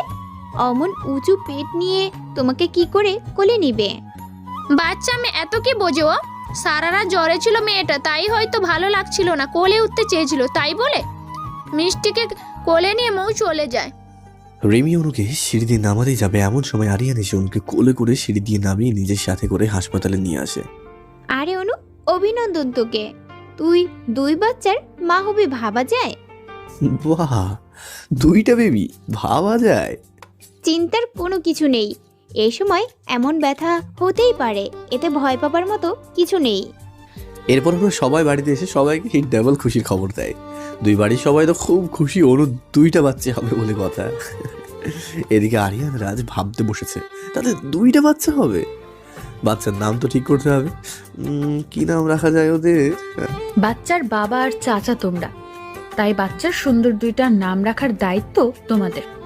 বাচ্চার খালাদের বুঝি দায়িত্ব নেই? আছে তো, তোমাদের বাস দেওয়া আর বাচ্চাকে লালন পালন করা। বলে দৌড়ে পালিয়ে চলে যায়। স্রোতহীন সময়ে তীরে ভেসে যায় মানুষের জীবন। সেই নিয়মের সাথে বদলে যায় সব কিছু নিয়ম। সময়ের স্রোতে ভেসে যায় কষ্টের কালো দিনগুলো। আমি নিজেকে গুছিয়ে নিয়েছে শুধু নিজের মেয়েটার মুখের দিকে তাকিয়ে। এদিকে অনু আরিয়ানের ঘর আলো করে জন্ম নেয় তাদের 2 সন্তান, এক ছেলে আর একটা মেয়ে। আরিয়ান ভালোবেসে তাদের নাম রেখেছে আনিশা এবং অর্ণব। এদের 2জনকে নিয়ে বেশ ভালো দিন কেটে যাচ্ছে অনু এবং আরিয়ানের। অনু একা হাতে এদের বড় করতে পারবে না, তাই বাড়ির সবাই সব সময় ওদের নানাভাবে সাহায্য করতে থাকে। আনিশা তো আয়াত আর রিমি জান, তারা 2জন বাড়িতে এসে আগে ওকে নিজেদের কাছে নিয়ে আসে। আয়াত পালে রাতের বেলাও আনিশাকে নিজেদের কাছে রাখে। আফসোস, এত ছোট বাচ্চাকে তো আর মায়ের কাজ ছাড়া করা যায় না, তাই আয়াত জোর করে আনিশাকে নিজের কাছে রাখতে পারে না। মাঝে মধ্যে তো আরিয়ানের সাথে আনিশাকে নিয়ে আয়াতের ঝগড়াও বেঁধে যায়। ছেলে মেয়ে 2টা আমার, তোমাদের কেন হতে যাবে শুনি? আল্লাহ, এরা দেখে এখনো বাচ্চা আছে। কোথায় নিজেরা বাচ্চাদের আদর যত্ন করে বড় করবে? না, সেখানে এনারা নিজেরাই বাচ্চা ভাগাভাগি নিয়ে পড়ে আছে। তখন না হয় নিজেদের মুখেই বলবে ওরা কার। এবার তো ততদিনের অপেক্ষা করো তোমরা, নাকি সেই সময় পর্যন্ত সহ্য হচ্ছে না? এদিকে মিষ্টি এই বাড়িতে এসে দেখে অনুদার বাচ্চাদের কত আদর করে গোসল করায়, কোলে পিঠে রেখে সব সময় আদর করে, কত যত্ন নিয়ে তাদের বড় করছে। এসব দেখে মিষ্টির খুবই কষ্ট হয়। আমার আম্মু থাকলেও হয়তো আমাকে, আমাদের বাবু আর আমাকে এমন করেই আদর করতো। আমার আম্মু নেই বলে আজ আমার প্রতি সবার আদর কমে গেছে হয়তো বা। বাড়ির সবাই নতুন বাচ্চাদের নিয়ে এত ব্যস্ত যে মিষ্টির কথা সবাই ভুলেই যায় ইদানিং।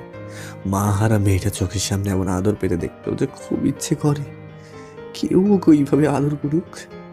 সেদিকে কারো ভ্রক্ষেপ পর্যন্ত নেই। সবাই তো পিচ্ছি নিয়ে মহাব্যস্ত। অনুর বাচ্চা হবার পর থেকে তো রেডি এ বাড়িতে চলে এসেছে। রেডি বাচ্চাদের ছেড়ে ওই বাড়িতে যেতে চায় না। বাচ্চার মায়া যে বড় মায়া।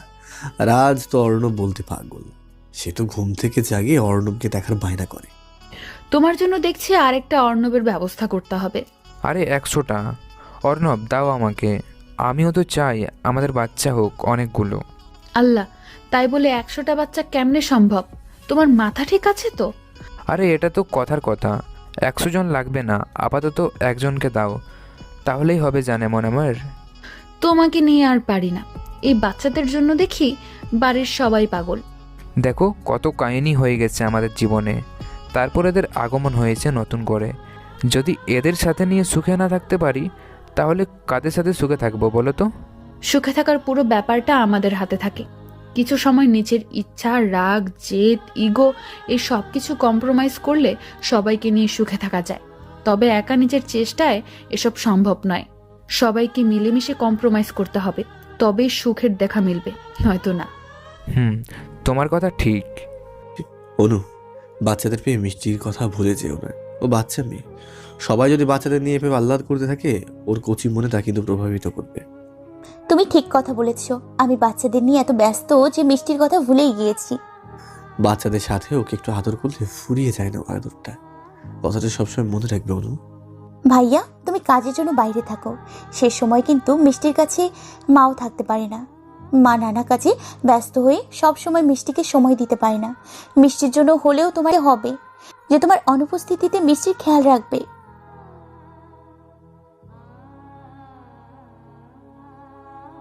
আবির ভাবতে থাকে সত্যি তো অনু ভুল কিছু বলেনি। বাবা মায়ের বয়স হয়েছে, তাদের নিজেদের শরীর আজকাল ভালো থাকে না। এর মাঝে তারা সবসময় মিষ্টিকে সময় দিতে পারে না। মিষ্টির সাথে এখন সবসময় কেউ একজন সাথে থাকবে, ওকে শেখাবে, পড়াবে, এমন কাউকে দরকার। নিজের জন্য না হলেও মেয়েটার জন্য মায়ের ব্যবস্থা করতেই হবে। আবিরের যেই ভাবনা সেই কাজ। সে তার অফিসের নতুন পিএকে বিয়ে করার প্রস্তাব দেয়। সে মেয়ে তো আবিরকে বিয়ে করার কথা শুনে এক কথায় হ্যাঁ করে দেয়। আবির তার পিএকে বিয়ের প্রস্তাব দেয়, কারণ মেয়েটা অফিসে আবিরের খুব যত্ন নেয়। আর আবির বুঝতে পারে মেয়েটা তাকে পছন্দ করে, আর হাতের কাছে এত ভালো মেয়ে থাকতে বহু দূরে কেন বুঝতে যাবে। আবির সবাইকে জানিয়ে দেয় শুক্রবারই সে বিয়ে করবে তার অফিসের পিএকে। সবাই তো খুব খুশি। যাক, অবশেষে আবির তাহলে মুভ অন করছে জীবনে। রেমা স্মৃতির বাইরে গিয়ে নতুন স্মৃতি গড়ে তুলতে চাইছে সে হয়তোবা। এদিকে নানা রকম আয়োজনের মাধ্যমে বিয়ের দিনটা এসে উপস্থিত হয়। আবির তার পরিবারকে নিয়ে কমিউনিটি সেন্টারে গিয়ে উপস্থিত হয়, যে হলটা আবির নিজের বিয়ের জন্য বুকিং দিয়েছে। বিয়ের আসরে বসে বর বেশে আবির বসে রয়েছে, সাথে সে মিষ্টিকে কোলে নিয়ে বসে আছে। তোমার কোলের মেয়েটা কে হয় বাবাজি? কে রে হিয়া, তুই না বলেছিলি তোর বরের আগের বউয়ের বাচ্চা মারা গেছে? তাহলে আমি যে এখন তার কোলে একটা বাচ্চা মেয়ে দেখে আসলাম, সেই মেয়েকে সে নিজের মেয়ে বলে দাবি করছে, আর সেই বাচ্চার জন্য তোকে বিয়ে করতে এসেছে, তোকে সৎমা বানিয়ে নিয়ে যাবে। সে কথা নিজের মুখে বলেছে আমাকে। এই মেয়েটা আপনার মেয়ে? আমি জানতাম অ্যাক্সিডেন্টে আপনার বউ বাচ্চা মারা গেছে, সেই জন্য আপনাকে বিয়ে করতে রাজি হয়েছি। নয়তো আগে যদি জানতাম আপনার একটা মেয়ে আছে, তাহলে কখনো বিয়ের জন্য হ্যাঁ বলতাম না। আমি একটা শর্তে আপনাকে বিয়ে করতে রাজি আছি, যদি আপনি আমাদের বিয়ের পরে মেয়েটাকে এতিমখানাতে রেখে আসেন, নয়তো আমি আপনাকে বিয়ে করব না।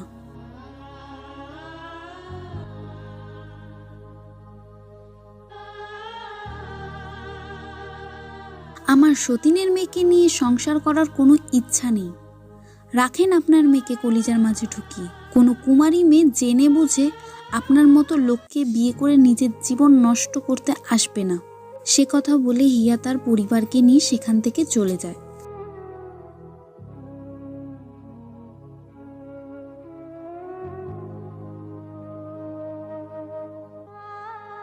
সবাই চুপচাপ মাথা নিচু করে দাঁড়িয়ে আছে। আসলে সেখানে কি বলা উচিত কেউ জানে না। বাবা, আমার জন্য তোমার সমস্যা হচ্ছে? তাহলে তুমি ওই আন্টিকে আমাকে যেখানে রেখে আসতে বলছে সেখানে রেখে আসো না কেন?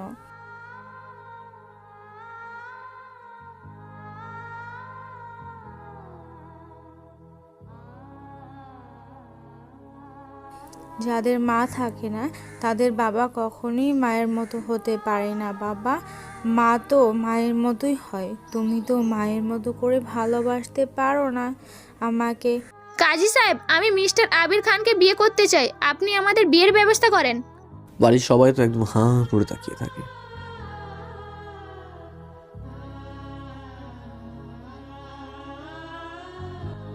এই আমি 18 বছর পার করেছি 6 মাস আগে, তাহলে কে বলেছে আমার বিয়ের বয়স হয়নি? আজ বিয়ে করলে কাল বাচ্চার মা হতে পারবো, তাহলে 5 বছরের বাচ্চার মা কেন হতে পারবো না? এই মিষ্টি, আমি তোমার মা হলে সমস্যা আছে তোমার কোনো? না, আমার কোনো সমস্যা নেই মৌমা। আমার মেয়ে রাজি, সেখানে বাড়ির কারোর আপত্তি থাকার কথাই নেই, কারণ বিয়েটা আমি নিজের ইচ্ছেই করছি।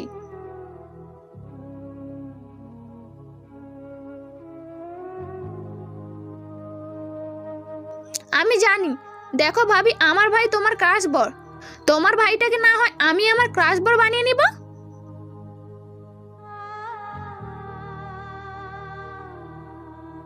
আবির ভাইকে প্রথম যেদিন দেখেছিলাম সেদিন ক্রাশ খেয়েছিলাম। আফসোস, সে বিবাহিত আর একটা বাচ্চা ছিল। আজ যখন তাকে আপন করা পাওয়ার সুযোগ এসেছে, তখন কেন আমি এই সুযোগটাকে হাতছাড়া করতে যাব? আমি তো আবিরকেই বিয়ে করতে, মিষ্টিকে নিয়ে সুখে সংসার করতে চাই। শুধু তোমরা সবাই আমার পাশে থাকো, তাহলেই হবে। এরপর আর কেউ কিছু বলে না। যেখানে নিজের মেয়ে বিবাহিত ছেলেকে বিয়ে করতে চাইছে, সেখানে কারো কিছু বলা থাকে না। তবুও আবির দ্বিমত পোষণ করে, কিন্তু মিষ্টির জোরাজোরিতে সেও রাজি হয়ে যায়। এরপর মৌ আর আবিরের বিয়ের শুভ কাজটা সম্পূর্ণ হয়ে যায়। এরপর দেখতে দেখতে অনেকগুলো বছর পার হয়ে যায়। আল্লাহর রহমতে মৌ মিষ্টির আসল মায়ের মতো মা হতে না পারলেও ভালো একটা মা হয়ে দেখিয়েছে সবাইকে। এদিকে মৌ আর আবিরের ঘর আলো করে আরেকটা মেয়ে জন্ম হয়েছে, তাই বলে মৌয়ের মিষ্টির প্রতি ভালোবাসা একটুও কমেনি। এদিকে রাজ আর রুদির ঘরে 2টা ছেলে বাবু হয়েছে। বেচারা রাজ নিজের ছেলেদের নিয়ে বেশ নাকানি চোবানি খাচ্ছে। তুমি আগে যেমন ফাজিল ছিলে, তোমার ছেলেগুলো একদম তোমার মতো হয়েছে। রিমি আর আয়াতের এক ছেলে বাবু আছে শুধু, রিমিরা কোনো বাবু হবে না কোনোদিনও। আয়াত আর রিমি ওই এক ছেলেকে নিয়ে খুব সুখে আছে, তার সাথে আরিয়ানের মেয়ে তো আছেই। এদিকে অনুর ছেলে অর্ণ বেশ মাঝি হয়েছে, তাদের বাড়িতে মিষ্টি বেচারি তার ভয়ে আসতে পারে না। আম্মু, মিষ্টিকে আমার সিনিয়র বউ বানাতে চাই। ওই ফাজিল বলা, ওই তোর বড় বোন হয়? তোর বয়সে কত বড় তা তুই জানিস? হোক বড়, তাতে আমার কি? আরে বাচ্চা মানুষ, বড় হলে এসব কথা সে ভুলে যাবে। বাচ্চা ছেলে কথা কানে নিতে নেই, তাহলে কান পচে যাবে। তাই বলে আরিয়ান অনুর কোলে থাকা ছোট পিচ্চি মেয়েটাকে আদর করে। আর হ্যাঁ, বলতেই তো ভুলে গেছি, অনু আরিয়ানের ঘর আলো করে আরেকটি ছোট্ট পরী আগমন করেছে। ভালোবেসে তার নাম রাখা হয় আশা। তাকে নিয়ে এখন অনুর দিনগুলো বেশ ভালোভাবেই কেটে যাচ্ছে। অনু আরিয়ানের ভালোবাসা গভীর থেকে গভীরতম হয়েছে। ওরা ওদের 3 বাচ্চা নিয়ে খুব সুখেই দিন পার করছে। অনু আরিয়ানের ভালোবাসা ছায়া তোলে 3 বাচ্চাকে বড় করছে, আর সবাই মিলেমিশে থাকতে চেষ্টা করছে। সবার জীবনে সুখ দুঃখ আসবেই, এটাই স্বাভাবিক। তাই বলে দুঃখের সময় নিজের বুদ্ধিকে সব সময় কাজে লাগাতে হবে। আর সবাই যে জীবনে নিজের ক্রাশকে বর হিসেবে পাবে এমনটা কিন্তু না। ক্রাশকে বর হিসেবে পাওয়াটা ভাগ্যের একটা ব্যাপার। সবার ভাগ্যে আবার ক্রাশকে বর হিসেবে পাওয়া লেখা থাকে না। যারা ক্রাশকে পেয়ে যায় তারা তো অনেক ভাগ্যবান। এতদিন ধরে এই গল্পটাকে ভালোবেসে পড়ার জন্য সবাইকে অনেক অনেক ধন্যবাদ। গল্পটা ভালো লাগলে চ্যানেলটা সাবস্ক্রাইব করবেন। আর আমি শামীম, আমাকে সরাসরি দেখতে হলে, আমার মুখে ভালোবাসার গল্প সরাসরি শুনতে হলে ইউটিউবে সার্চ করুন ভয়েস অফ শামীম, সেখানে অবশ্যই আমাকে পেয়ে যাবেন। চ্যানেলটা সাবস্ক্রাইব করে আমাদের সাথেই থাকবেন। ধন্যবাদ।